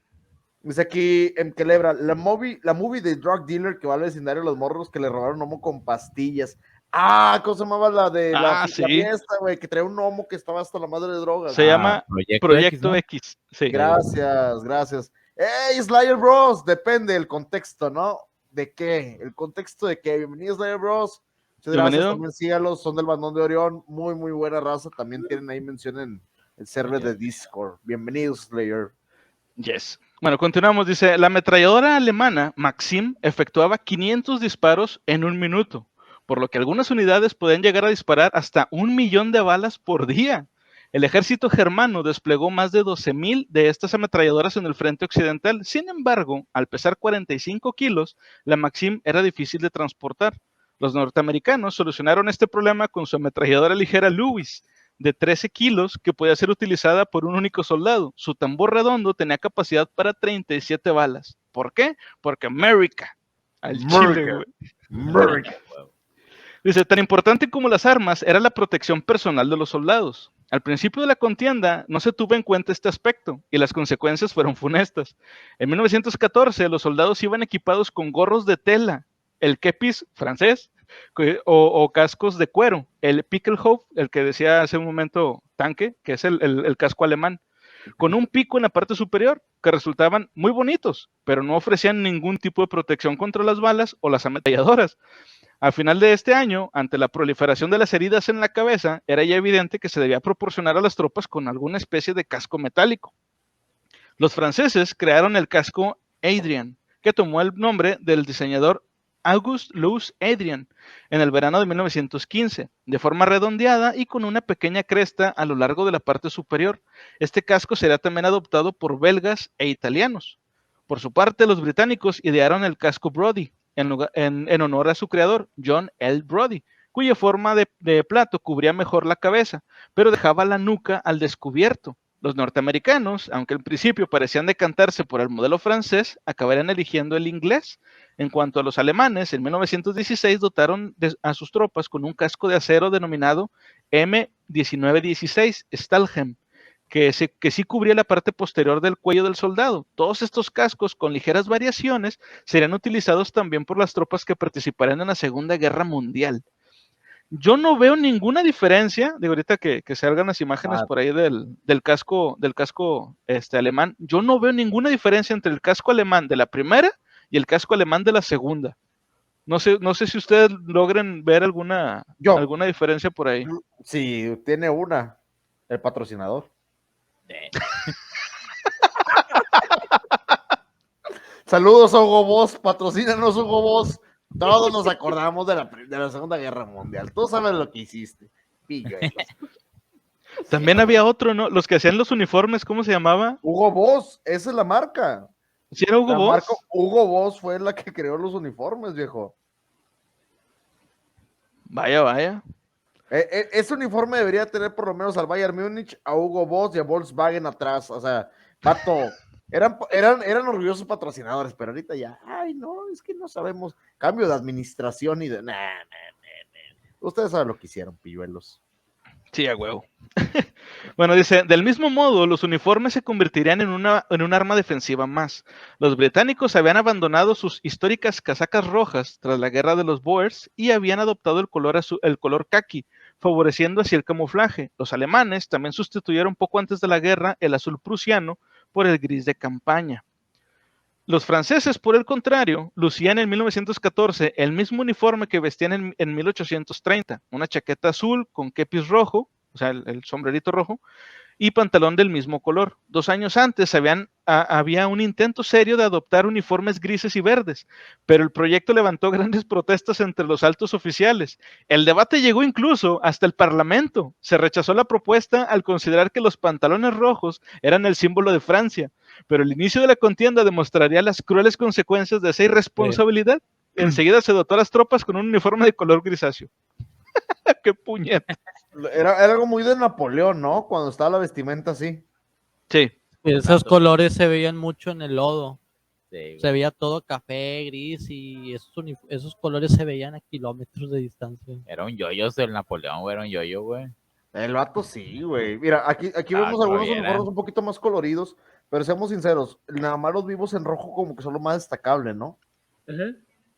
O sea, el camuflaje en la primera, después del desarrollo de la Primera Guerra Mundial, yo creo que era enteramente necesario porque el combate no iba a ser tan cercano. Entonces, un buen artillero con la distancia correcta te iba a tronar. Sí, güey. Es que aquí lo que estamos viendo es que estos cabrones, o sea, estoy hablando de los líderes, no de los soldados en sí, de los líderes, creían que todavía era todo así como que bonito, de todo, una forma muy estúpida de morir que era algo como heroico según ellos, y era de que no, sí, aviéntense todos así de frente y pues a ver quién queda. Y querían que los soldados lucieran bien, en lugar de que fuera efectivo el traje. Era una tontería, pero no sé, algo les hacía pensar que eso estaba bien. No, pues de ahí viene la frase, antes muerta que sencilla, güey, porque sí se están mamando. Al chile. Güey, también güey. es como que teniendo, o sea, en la guerra de trincheras, volviendo un poquito a lo anterior, obviamente, o sea, es obvio que las granadas son las que te van a dar el gane en ese tipo de cosas, pero no, güey, a huevo querían usar todas sus armas para ver cómo funcionaban, güey. O sea, de que, mira, es que creamos varias armas. Sí, pues bueno, úsenlas ahí a ver cómo jalan, a ver qué pedo. A ver cómo ¿Sí? jalan. Y un vato dijo, güey, mi abuelita me mandó un cuchillo para cortar queso. ¡A huevo! Échate con él. A ver qué pasa. Dale en su madre, carnal. Sí, era como literalmente usaron hasta ballestas, armas improvisadas, catapultas también usaron. Güey, catapultas, güey, combinas eso con el topo bomba de chango, güey. Güey, sería la mamada, güey. avientas manadas de topos. Ándale como el Malcolm, güey, a huevo. Sí. Güey, checate esos pitufos, güey, qué pedo, güey. Si les querías dar, no batallabas ni vergas. Imagínate al ejército francés, güey, caminando con la canción. No, bueno, de hecho los pitufos son de Bélgica o son franceses, ¿no? ¿Los pitufos? Sí, los pitufos son franceses, güey, o de Bélgica. Hablan en francés. No sé de qué país sean, pero hablan en francés. Pero sí, el azul, los franceses se pusieron azul porque el argumento que ellos daban es que en un día de verano que estuviera despejado, se iban a poder camuflar con el azul del cielo. Pero no volaban los pendejos. Ese es el argumento que dio el alto mando. Azul porque en el día se van a camuflar y no se van a poder ver. Y los güeyes, sí, a huevo. Eso. Pinche delirio de grandeza de que creen que todos los ven hacia arriba, ¿verdad? No, en la Primera Guerra casi todo el tiempo estuvo nublado, casi no hubo sol y todo era café. O sea. Les salió mal el plan. Bueno, dice... Mira, hay un comentario aquí en Culebra, a ver si lo podemos poner ahí para que... Ahorita seguimos aquí con la moda francesa en la guerra. Pero dice Culebra, hace ya unos años leí un libro de mi papá, eso es muy bueno, sigue leyendo y vamos a seguir leyendo, por favor. Que un problema de los cascos metálicos en esos tiempos es que provocaban envenenamiento de la sangre y heridas. Debido a que estaban los soldados en la línea de combate, sufrían heridas en la cabeza y con la humedad de los cascos comenzaban a perder la tinta y desgaste de material del mismo. Y eso entraba en contacto con las heridas, aparte que los materiales eran de varios compuestos de baja calidad para la reducción de costos. ¿Conocías ese dato o te suena algo de ahí de lo que comenta en Culebra? Sí, te voy a decir que sí tiene exactitud porque regresando un poco el tiempo, a los romanos les pasaba algo similar porque se envenenaban con el vino porque ellos se servían en vasos de cobre. Okay.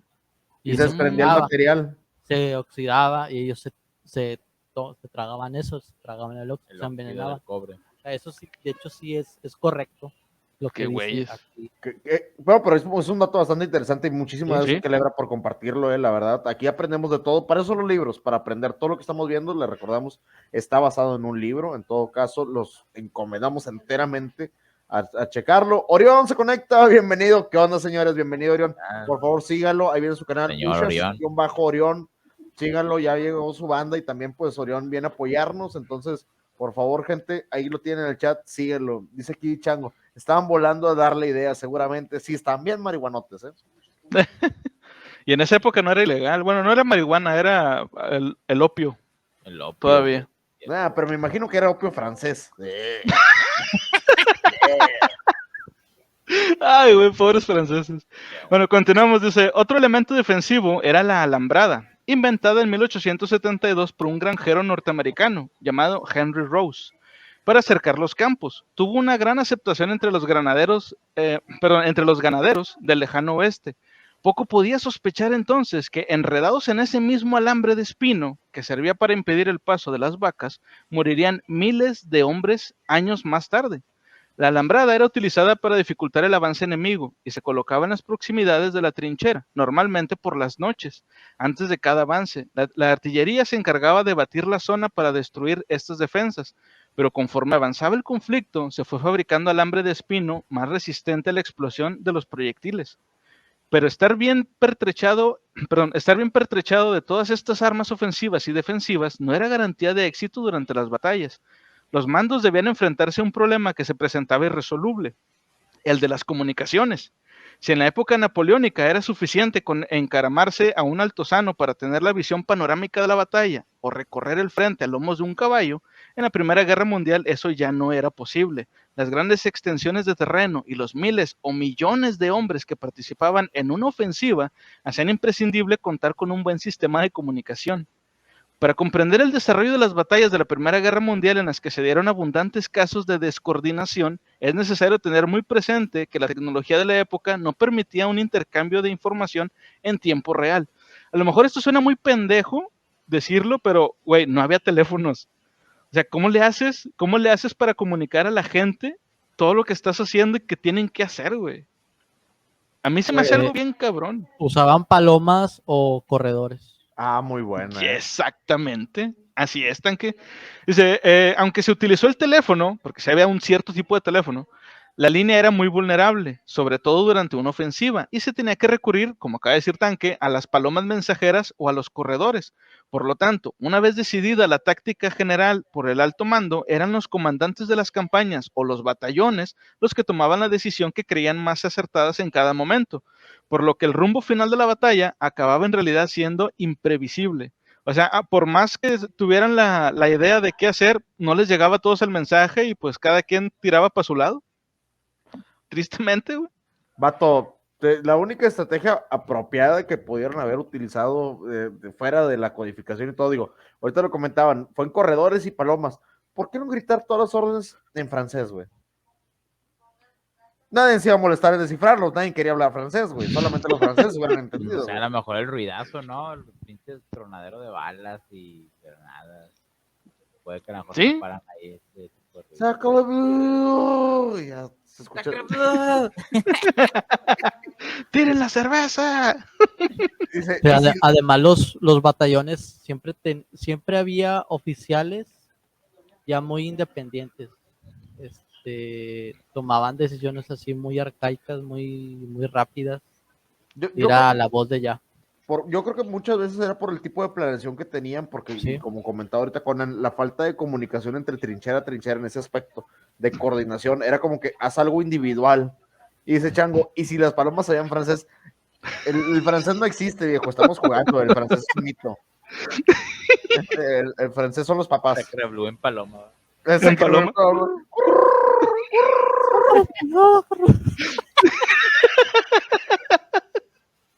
Ay, no mames. Bueno, dice, lo que en un principio no eran más que simples zanjas cavadas a toda prisa, se fueron convirtiendo poco a poco en forzados hogares de millones de hombres. Con el paso del tiempo, iría aumentando la profundidad de las trincheras. Algunas estaban dispuestas en 3 pisos y llegaban a los 5 metros. En el parapeto superior se dejaba un hueco entre los sacos terreros por el que los soldados podían observar y si era el caso, podían disparar. Para poder divisar el campo enemigo sin riesgos, se improvisaron periscopios caseros, que consistían en un tubo hueco vertical con 2 espejos en ángulo, uno en cada extremo.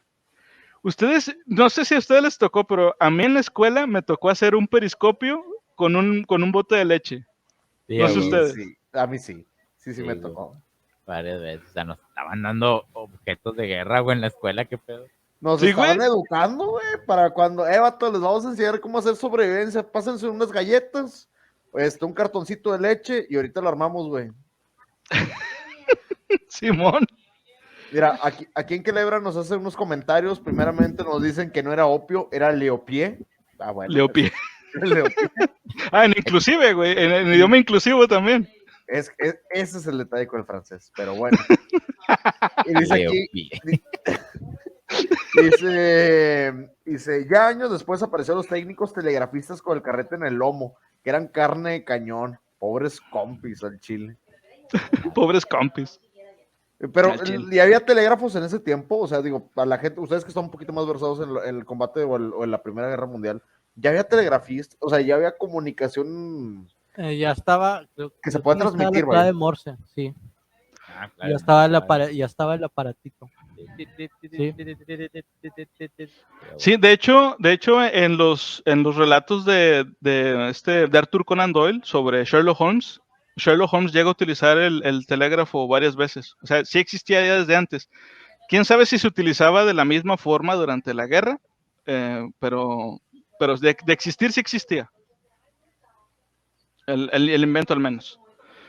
Pero bueno, continuamos. Dice, el suelo de la trinchera estaba recubierto de tablas de madera, especialmente en los campos de batalla de Flandes, en donde el nivel freático, o sea, el nivel de agua, se hallaba a solo 1 metro de la superficie, por lo que se encontraban permanentemente inundadas.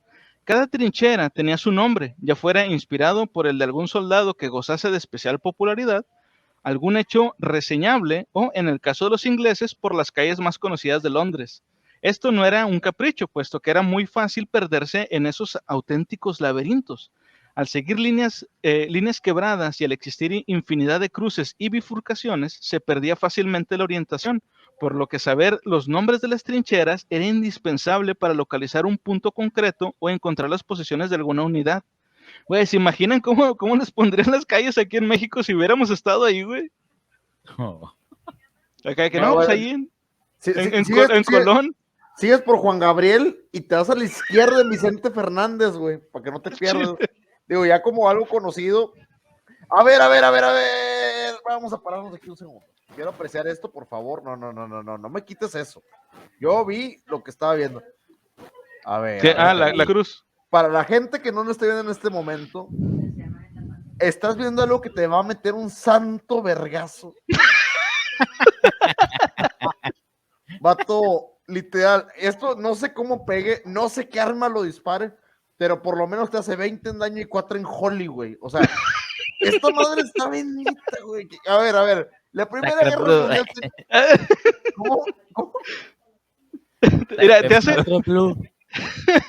te hace 3 de daño físico y te hace 5 de daño mágico, güey. Güey, Y penetra a ver. blindaje. ¿Cómo? Y penetra blindaje. Penetra blindaje más 2. Güey, a ver, yo creo que Y se todo escucha un aleluya antes de que impacte, güey. güey. Ahora, aquí el detalle es, a ver, la Primera Guerra Mundial hemos estado escuchando cosas muy chingonas. Dice aquí, es el Skull Vampire, bienvenido Vampire, dice 20 de daño más 4 de Holly y 10 de sangre. Tal cual, güey. Ya escuchamos las cosas más interesantes, el wololololo. Güey.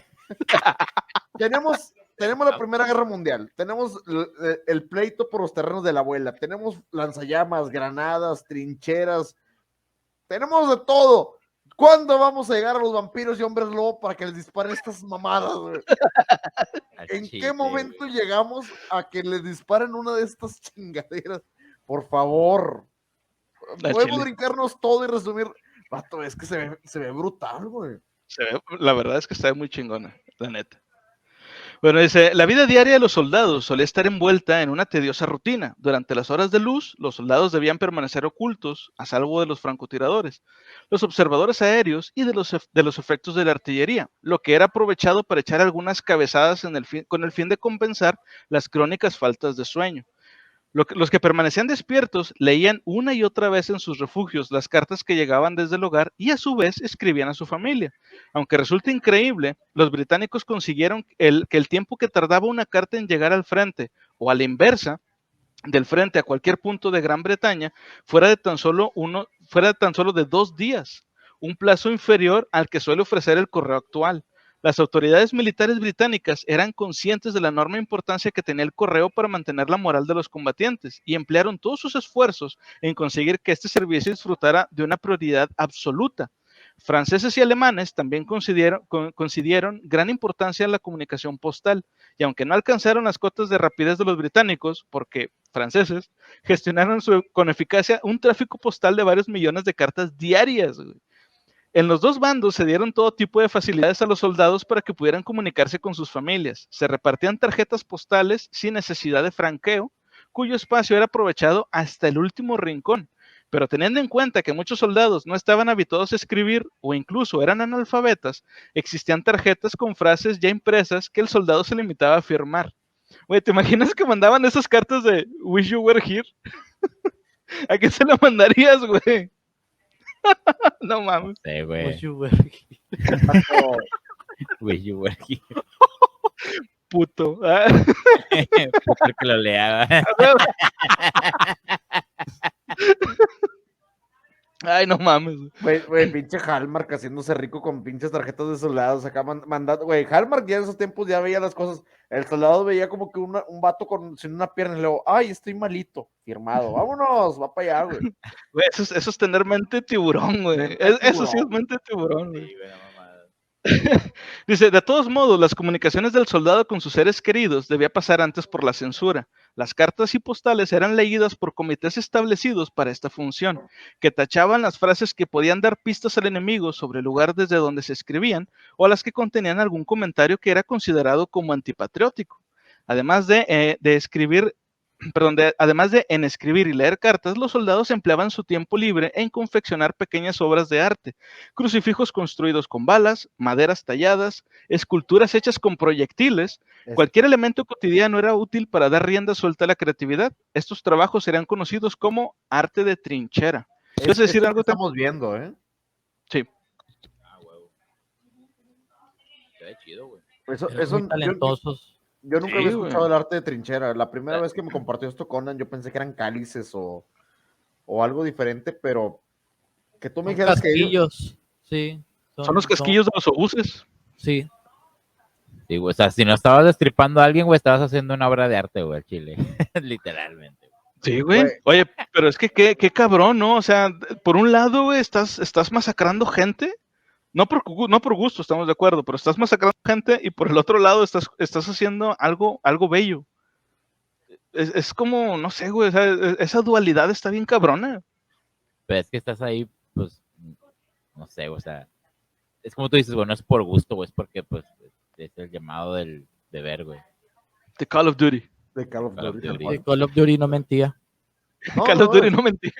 no, es el llamado del deber, tal cual. Pero aún así estamos viendo una gran cantidad de artistas y gente bastante talentosa para las obras. Digo, ahorita con el crucifijo que vi, yo me quedé impactado, es una obra buenísima. Pero estábamos viendo ahorita lo de los obuses y vato, Ujú. ¿cuánta gente artística no ha ido a la guerra o ha iniciado una? En el caso de, bueno, es de la secuela. Perdón, me fui muy adelante, es de la secuela. Güey, no te adelantes tanto todavía, No, güey. me voy a la chingada. El punto aquí, ¿cuánta gente talentosa no perdimos en la guerra? De hecho, recordemos también que esta fue la guerra en la que peleó Tolkien. Y, o sea, una bala mal disparada, una bala perdida, nos habremos quedado sin el Señor de los Anillos. Ahora, ¿cuántos libros no se quedaron ahí en esas putas trincheras, güey? Oye, sí, güey. De ahí también estaba C.S. Lewis, ¿no? Creo que no estoy seguro que él haya peleado, pero pues fue en su tiempo Fue también. contemporáneo porque es contemporáneo de Tolkien. Sí. Entonces, imagínate cuántas veces pudimos haber perdido unas obras literarias, o cuántas no conocemos, güey. ¿Cuántas no hay en este universo gente que murió en esa guerra y que pudo haber sido? Imagínate, no sé, que alguien se pudo haber encontrado obras o textos o diarios que pudieron haber sido grandes poetas, autores, y todo eso se perdió. Todo se perdió, güey, sí. Bueno, continuamos, dice, amparados en la oscuridad, reparaban las alambradas, cavaban nuevas trincheras, la velocidad de avance era de unos asombrosos 40 metros por hora, y solían patrullar para reconocer las posiciones enemigas. Cada cierto tiempo se ordenaba lanzar un ataque localizado para capturar prisioneros y documentación, aunque el objetivo último era mantener a los hombres en estado de alerta. Puede resultar sorprendente saber que los hombres permanecían en primera línea por término medio, poco más de un mes al año. O sea, realmente los soldados no estaban mucho tiempo en trinchera, estaban máximo un mes al año. El periodo durante el que participaban directamente en los combates podía oscilar entre 1 y 15 días. Después eran trasladados a trincheras de segunda línea o a la retaguardia, en labores de apoyo, en donde pasaban unos 5 meses. Ahí aprovechaban para leer, escribir o aprender un idioma. El resto del año los soldados se encontraban de permiso en campos de entrenamiento o en cuarteles del interior del país. A esto hay que añadir los periodos de hospitalización o convalecencia en casos de haber resultado herido. La vida en las trincheras se desarrollaba en condiciones miserables, faltos de higiene, infestados de piojos y con la ropa siempre húmeda. La moral de los soldados pasaba por una dura prueba. En la imagen, un soldado británico del regimiento de Cheshire en el frente del Somme, mientras él monta guardia, dos compañeros aprovechaban para dormir. La falta de actividad en algunos frentes hacía que incluso la vida en primera línea pudiera ser relativamente apacible. Aún así, el goteo de bajas era continuo debido a los francotiradores o enfermedades como el pie de trinchera, que es precisamente esta pinche imagen toda asquerosa, güey, que pueden ver. ¿A qué de oler, güey? No mames. Oh, no mames, güey. A patas. Pie de trinchera, o sea, ¿qué es pie de trinchera? ¿Qué te pasaba, güey? ¿Te gangrenabas o qué verga? Sí, o sea, el pie de trinchera era como la bota, güey, que traías puesta, siempre estaba húmeda y pues con lo del hongo del pie que te daba y todo esto se multiplicaba, güey, se potenciaba y literal el hongo te comía el pie, güey. Por eso es que están así, tienen los pies así, o sea, la carne se estaba carcomiendo. Es una necrosis dura, güey. O sea, esto es necrosis, es más que un pinchón, güey. Esto sí te está tragando la fregada, güey. Sí, güey, o sea, estaba de la verga, güey. Dice, el pie de trincheras en ocasiones requería la amputación. O sea, lo que estamos viendo aquí en la imagen es lo más extremo. Pero de perdido a huevo, un dedo lo perdías, güey. Pues aquí, güey, esos eran dedos, ¿no? Lo que estamos viendo del derecho, que parece una papa asada con todo y aluminio, güey. Tú lo has dicho, güey, eran dedos. Eran Dice, dedos. más grave era la infección de alguna herida, por pequeña que fuera, ya que recordemos que no existían los antibióticos en esa época. Una de cada 5 heridas acababa con la vida de un soldado. El hecho de que la mayoría fueran causadas por el fuego de artillería, lo que provocaba heridas más abiertas que las producidas por el impacto de una bala, la hacían proclives a la infección. Cuando aparecían las gangrenas, la posibilidad de sobrevivir era de poco más del 50%. Una herida en el abdomen era fatal. Tan solo se lograba salvar la vida de uno, checa, güey, de uno de cada 100 afectados. ¿Te imaginas, güey, la cantidad de muertos nada más por una puta herida? O sea, ni siquiera te dispararon literalmente en la cabeza, por decir, sino que, no sé, te dieron un balazo en el estómago, te llevan al hospital y nada más uno de cada 100 vivía. Pues, No. os habían dicho, ¿no? Que era la parte blanda donde les decían los mismos entrenadores, píquenle la panza. Ya con eso, güey, casi garantizado que lo vas a matar, güey. Sí. Dice, el tifus, la disentería, el cólera o los parásitos intestinales también hacían estragos entre aquellos hombres, así como las enfermedades relacionadas con la exposición a las bajas temperaturas invernales. Parte de culpa de la proliferación de enfermedades de todo tipo era la incomprensible práctica de dejar los cadáveres insepultos, quizás para evitar la posibilidad de confraternización entre los combatientes, como en la Navidad de 1914, que fue lo que vimos en el episodio pasado.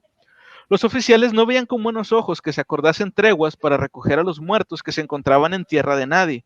Los cuerpos se pudrían a la intemperie, despidiendo un hedor insoportable. Las ratas y los insectos se encargarían de transportar a las trincheras los agentes patógenos que encontrarían en los soldados, el hábitat ideal para establecerse y proliferar. Yo creo que esta es una de las pocas cosas, güey, que en las películas no se puede, pues, ¿cómo se puede decir? Apreciar. Plasmar. Sí, o sea, que no te lo pueden poner, no te lo pueden plantear o plasmar. Cómo hiede, güey, la cantidad de cuerpos que tienen ahí, pudriéndose en tierra de nadie. ¿Ustedes se habían puesto a pensar, por ejemplo, en esto? Yo hace poco hice una publicación que le puse el otro enemigo, así le puse el otro enemigo, y es precisamente que habla de el lodo. Y es alogiendo cuando no podían transportar los cadáveres por la cantidad de lodo, que es lo que hacían, ahí los dejaban. O sea, tú veías, había zonas donde tú veías lodo, entre comillas, pero no era lodo en sí, eran cadáveres que estaban Descomponiéndose. en filita.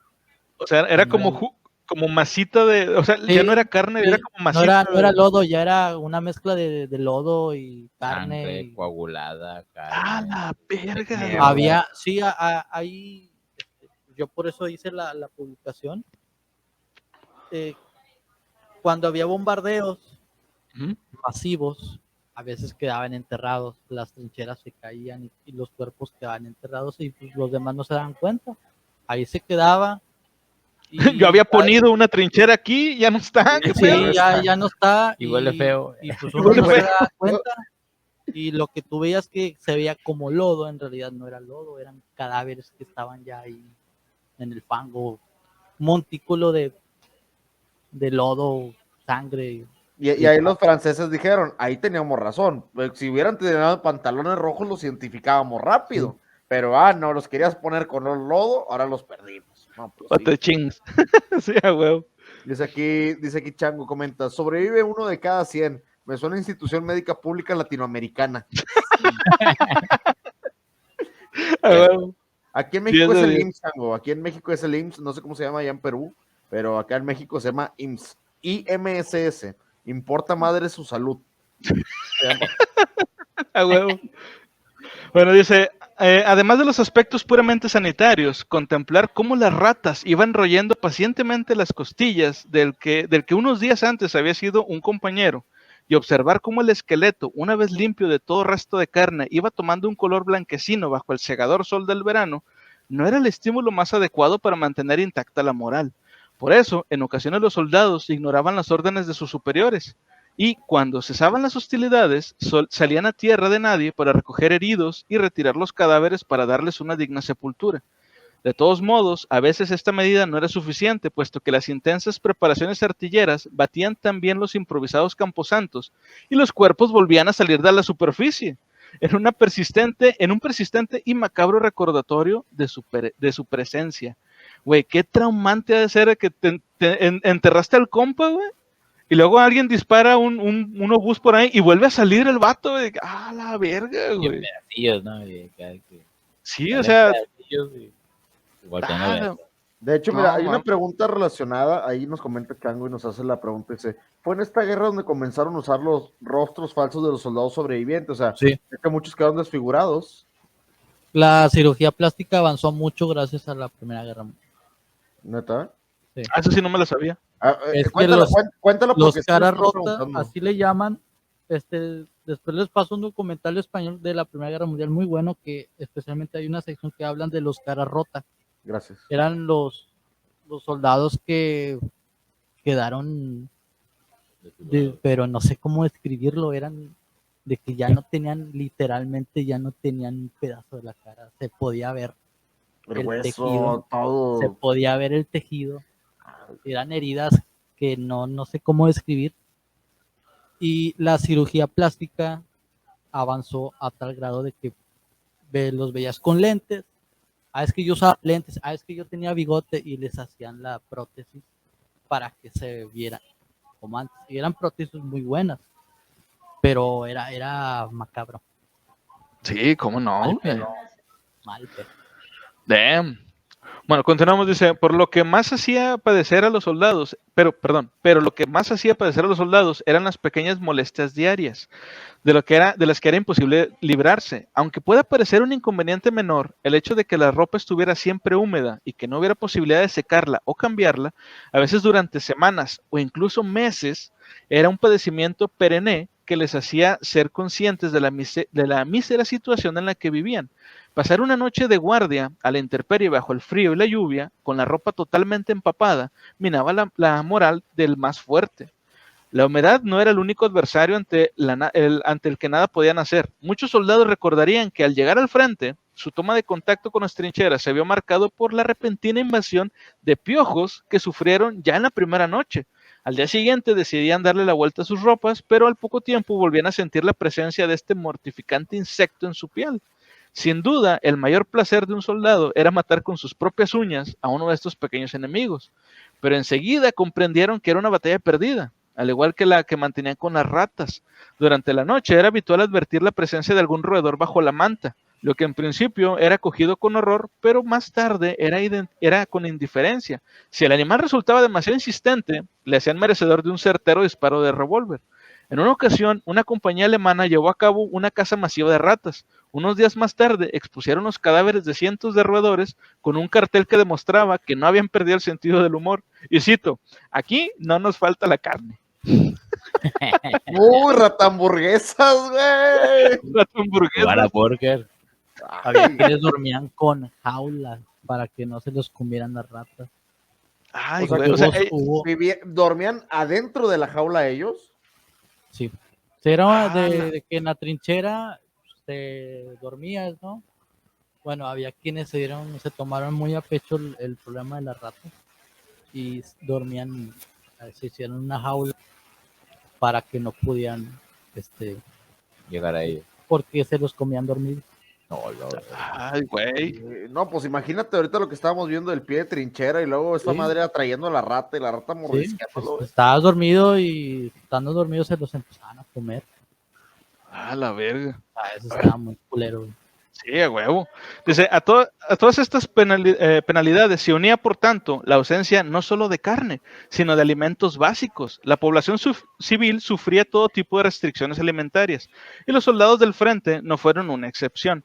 A la falta de comida se unía la escasa eficacia de la intendencia. Cuando la sopa llegaba a primera línea en grandes recipientes metálicos, normalmente ya estaba fría, para excepción de los soldados. Durante varios días los hombres se alimentaban de duras galletas o de carne enmohecida, mientras que en muchas ocasiones la única agua disponible era la que había quedado encharcada en los embudos causados por las bombas. Con Güey, el pero ¿estás de consiguiente... acuerdo que esa agua ya está infectada de los cadáveres, la Sí, mierda, güey. güey. Pinche ¿Qué? caldito. No, macho. El caldito, El juguito de basura, güey. el olor de esa pinche agua para tomársela. Güey. prefiero la cerveza francesa. No, espérate, tampoco Creme lleguemos a bleu, los creme extremos, tranquilo, muchachos. Tampoco hay que irse a los extremos. güey. No, tampoco hay que irse a los extremos. Digo, para que se tomaran eso, la cerveza francesa, sigue habiendo una brecha. Hay brechas. Mira, yo creo que estaría el caldo, ya digamos que no hay agua, pues te avientas el caldito, luego a lo mejor agarras una rata que te mide en la boca, y luego tal vez el jugo de los chinches o de las pulgas, y luego ya si no hay nada, pues agarras la cerveza francesa. Caldo de trinchera, güey. Caldo de trinchera. Caldo de güey. trinchera, güey, qué feo suena eso. A huevo. Bueno, dice, además la corrupción de algunos oficiales reducía los aportes de víveres de las tropas para desviarlos hacia canales más provechosos para ellos. Irónicamente, cuando mejor comían los hombres era después de que la compañía había sufrido algún ataque muy costoso en vidas, pues llegaban los suministros previstos para un contingente de soldados mayor del que en ese momento estaba vivo. Otro aporte extraordinario era el de los paquetes que llegaban del hogar, que eran compartidos amistosamente por todos. El martilleo continuo de la artillería y la tensión de los combates comenzó a causar un trastorno que hasta entonces era desconocido. Algunos hombres quedaban paralizados, aturdidos, incapaces de comprender preguntas o, por el contrario, sufrían crisis nerviosas, lo que le impedía comportarse con normalidad y mucho menos luchar. A los que no se les acusaba de cobardía y tenían la suerte de recibir atención psiquiátrica atención psiquiátrica, se les diagnosticaba una difusa enfermedad nerviosa, que era en realidad la denominada neurosis de guerra o estrés postraumático, una afectación que tendría su continuidad en los siguientes conflictos bélicos. ¿Ustedes han visto videos de la gente que tiene esto de estrés postraumático? Sí, es el shell shock. Que le dicen. ¿Cómo? Shell shock. Shell shock. Shell shock. ¿Qué pasa con esa gente? Hubo quienes después de la guerra tuvieron que aprender otra vez a usar los cubiertos. A ese grado de... De impacto, ¿Pero qué les pasaba? O sea, ¿se les Se olvidaba quedaban, o se tiesaban? se quedaban con un tic de nervios. Hay filmaciones de eso, están los doctores, están con el soldado y la persona está así. Ya está de por vida, ya no puede parar. Yo una vez hasta de por vida. Yo vi un video en YouTube de esos años, en donde está un soldado, está sentado en una silla, están dos médicos al lado de él, y están como que están platicando, y en eso por atrás llega otro güey con con un sombrero francés, güey. Y cuando se lo acercan, el vato o sea, está acá platicando bien, y donde lo ve empieza así. Se empieza a poner así, se levanta y se agarra la cabeza y se va. O sea, Sí. ni siquiera, o sea, quién sabe si el soldado era francés o era alemán o era inglés, no lo dicen en el video, pero al ver el parte del uniforme, digamos, el vato como que recordaba haber estado ahí o como si sintiera que está ahí todavía y el vato, o sea, se Sí, fuga, sí, güey, ese priva. es un claro ejemplo del estrés postraumático. Volver a estar ahí. Ajá, está bien, bien cabrón, güey. Bueno, dice, los hombres que sufrían este bloqueo eran trasladados a la retaguardia, en donde pasaban un periodo de descanso, amenizado con lecturas de libros, conciertos y juegos participativos, como representaciones teatrales. Los que se recuperaban regresaban al frente, pero los que no recordaban, no recobraban el equilibrio mental eran ingresados en clínicas de reposo. En Gran Bretaña se crearon 6 hospitales para atender específicamente a los afectados por este trastorno.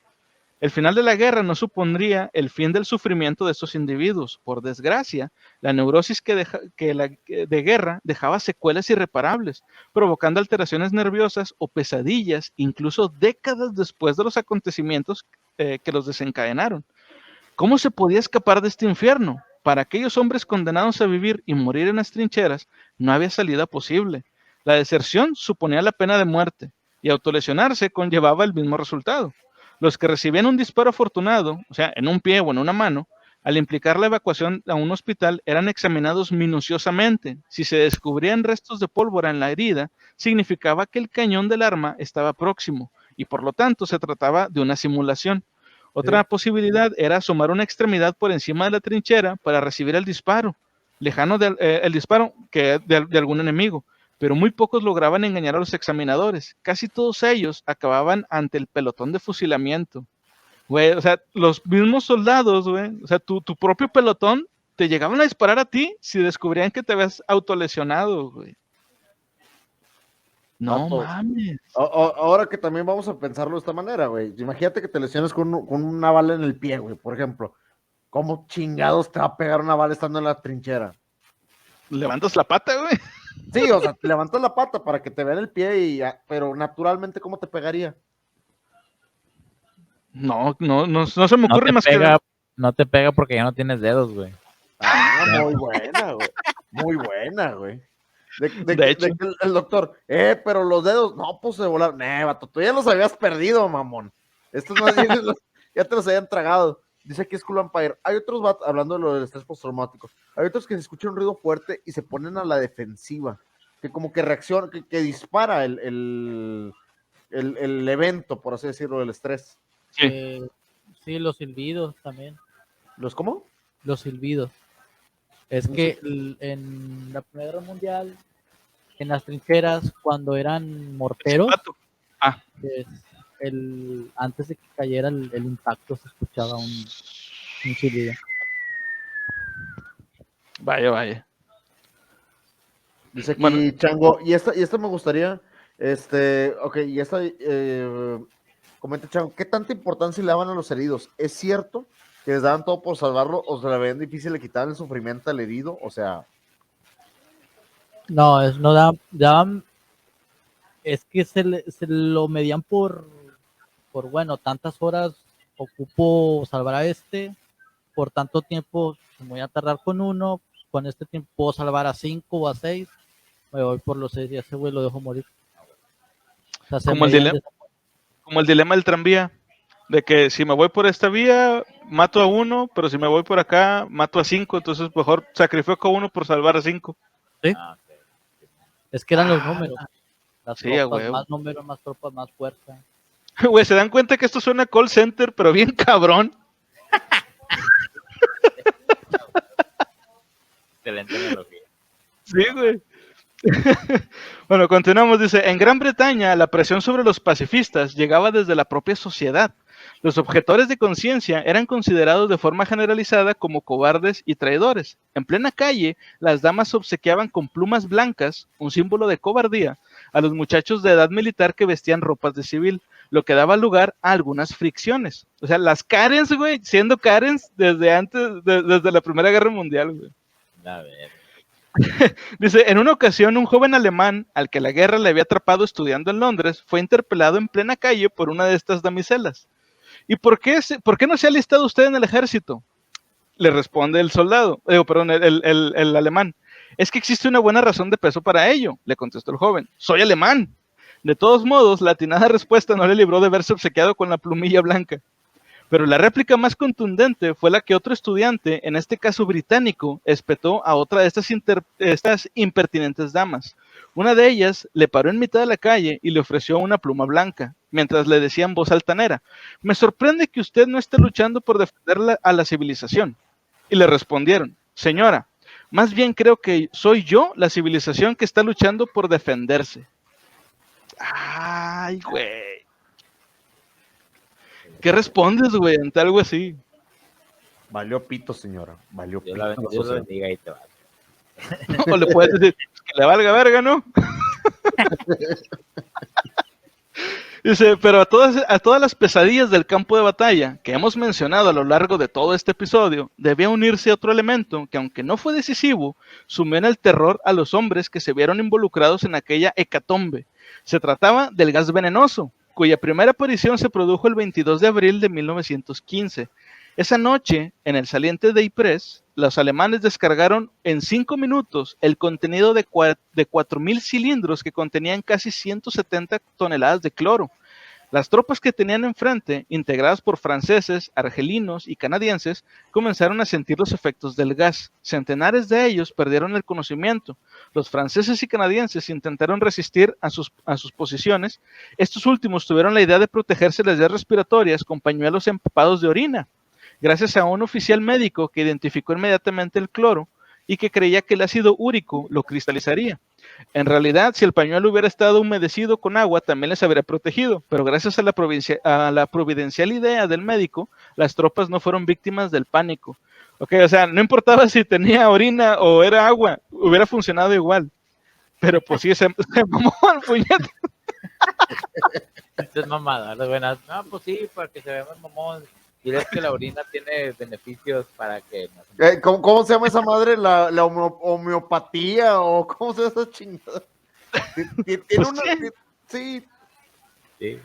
Sí, era ese pedo, güey, era sí, se llama homeopatía, pero es una idea bien rara de que un químico lo vas diluyendo y entre más diluido esté, más efecto tiene o algo así, está medio raro.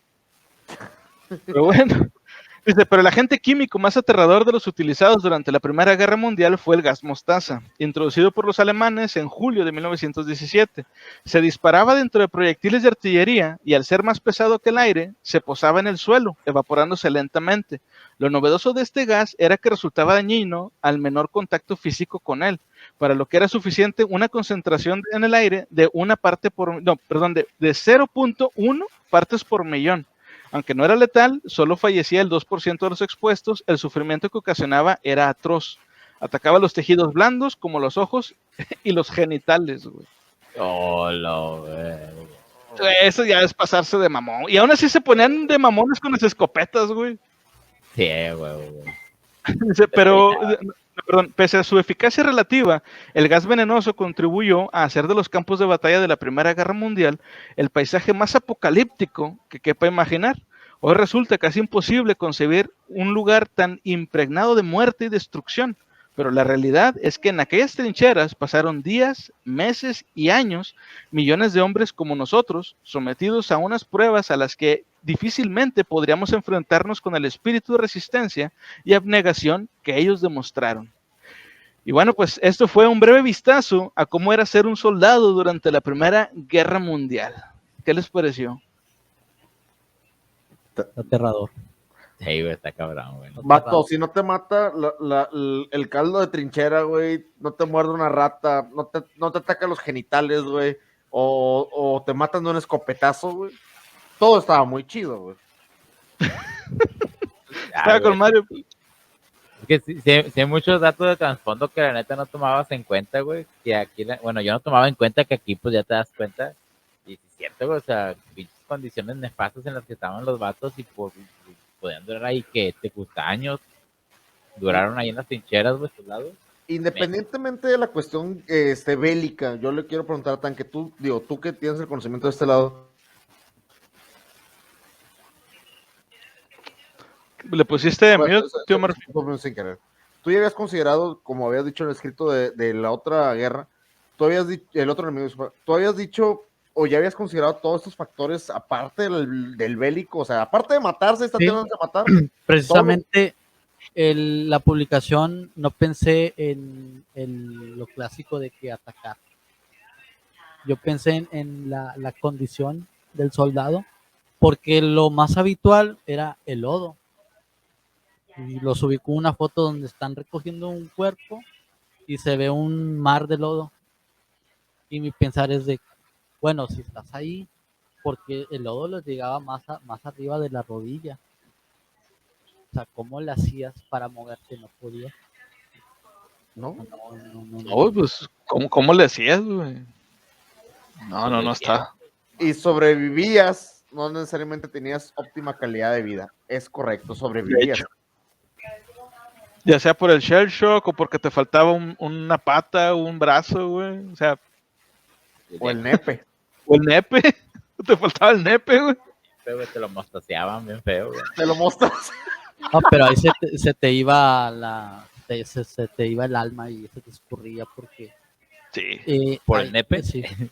No, sí, ¿También? el nepe siempre es corrido. También. Toda la vida. Y es correvida. Sí, güey. Tal cual. Como la Primera Guerra Mundial fue la primera guerra donde se filmó, fue por eso que ya la sociedad dejó de pensar de que la guerra era algo glorioso. La dejó de romantizar. Sí.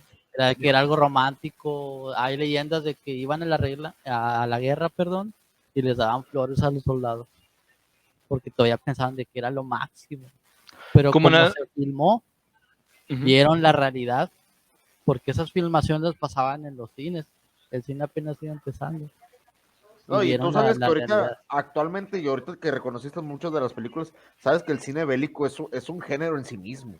Independientemente de la trama que conlleve, si es romántica, heroica, brutal, el cine bélico lleva una trama muy, muy a un estilo único, independientemente de lo que quieran retratar como sentimiento, generó un arte propio en sí. O sea, no pertenece a ningún género fuera del bélico. El bélico ya es una categoría. Por así Y no decirlo. nada más en el cine, o sea, porque también la literatura bélica, la literatura bélica también es muy, o sea, de hecho ha habido autores, por ejemplo, uno de mis autores favoritos, Robert,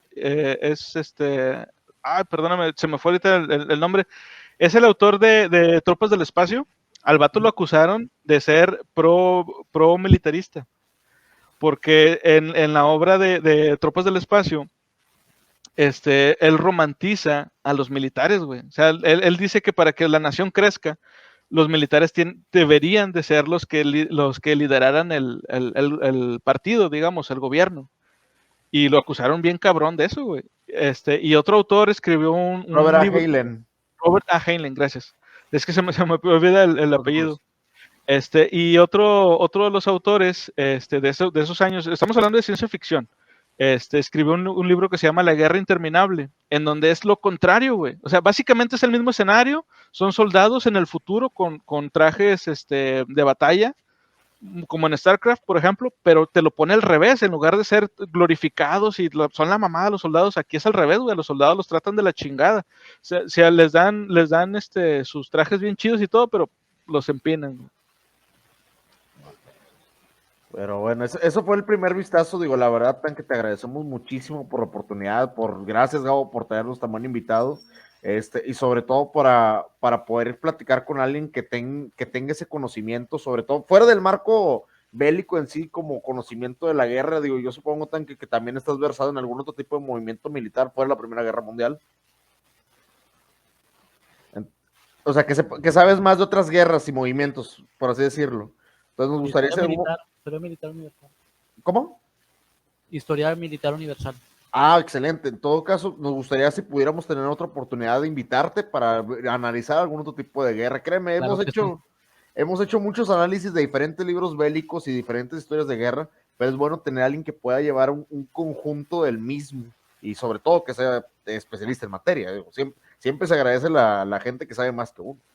Yes. Bueno, ya con esto nos Muchas despedimos.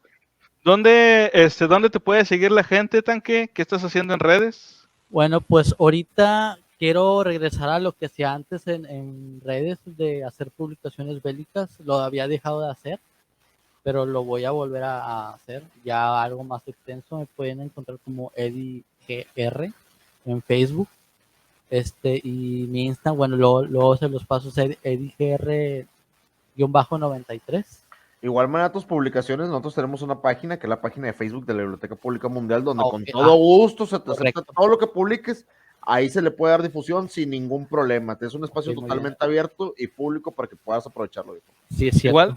Igual nos pasas tus redes para publicarlas junto con la descripción del episodio cuando lo subamos a YouTube y a Spotify para que la gente también te pueda seguir. Y bueno, pues ya con esto nos despedimos. Muchas gracias a toda la gente que estuvo con nosotros, a Chango, a Culebra, a Orión que se pasó por aquí. Y bueno, pues como les decimos en cada episodio, siempre sigan leyendo. Bye. Bye.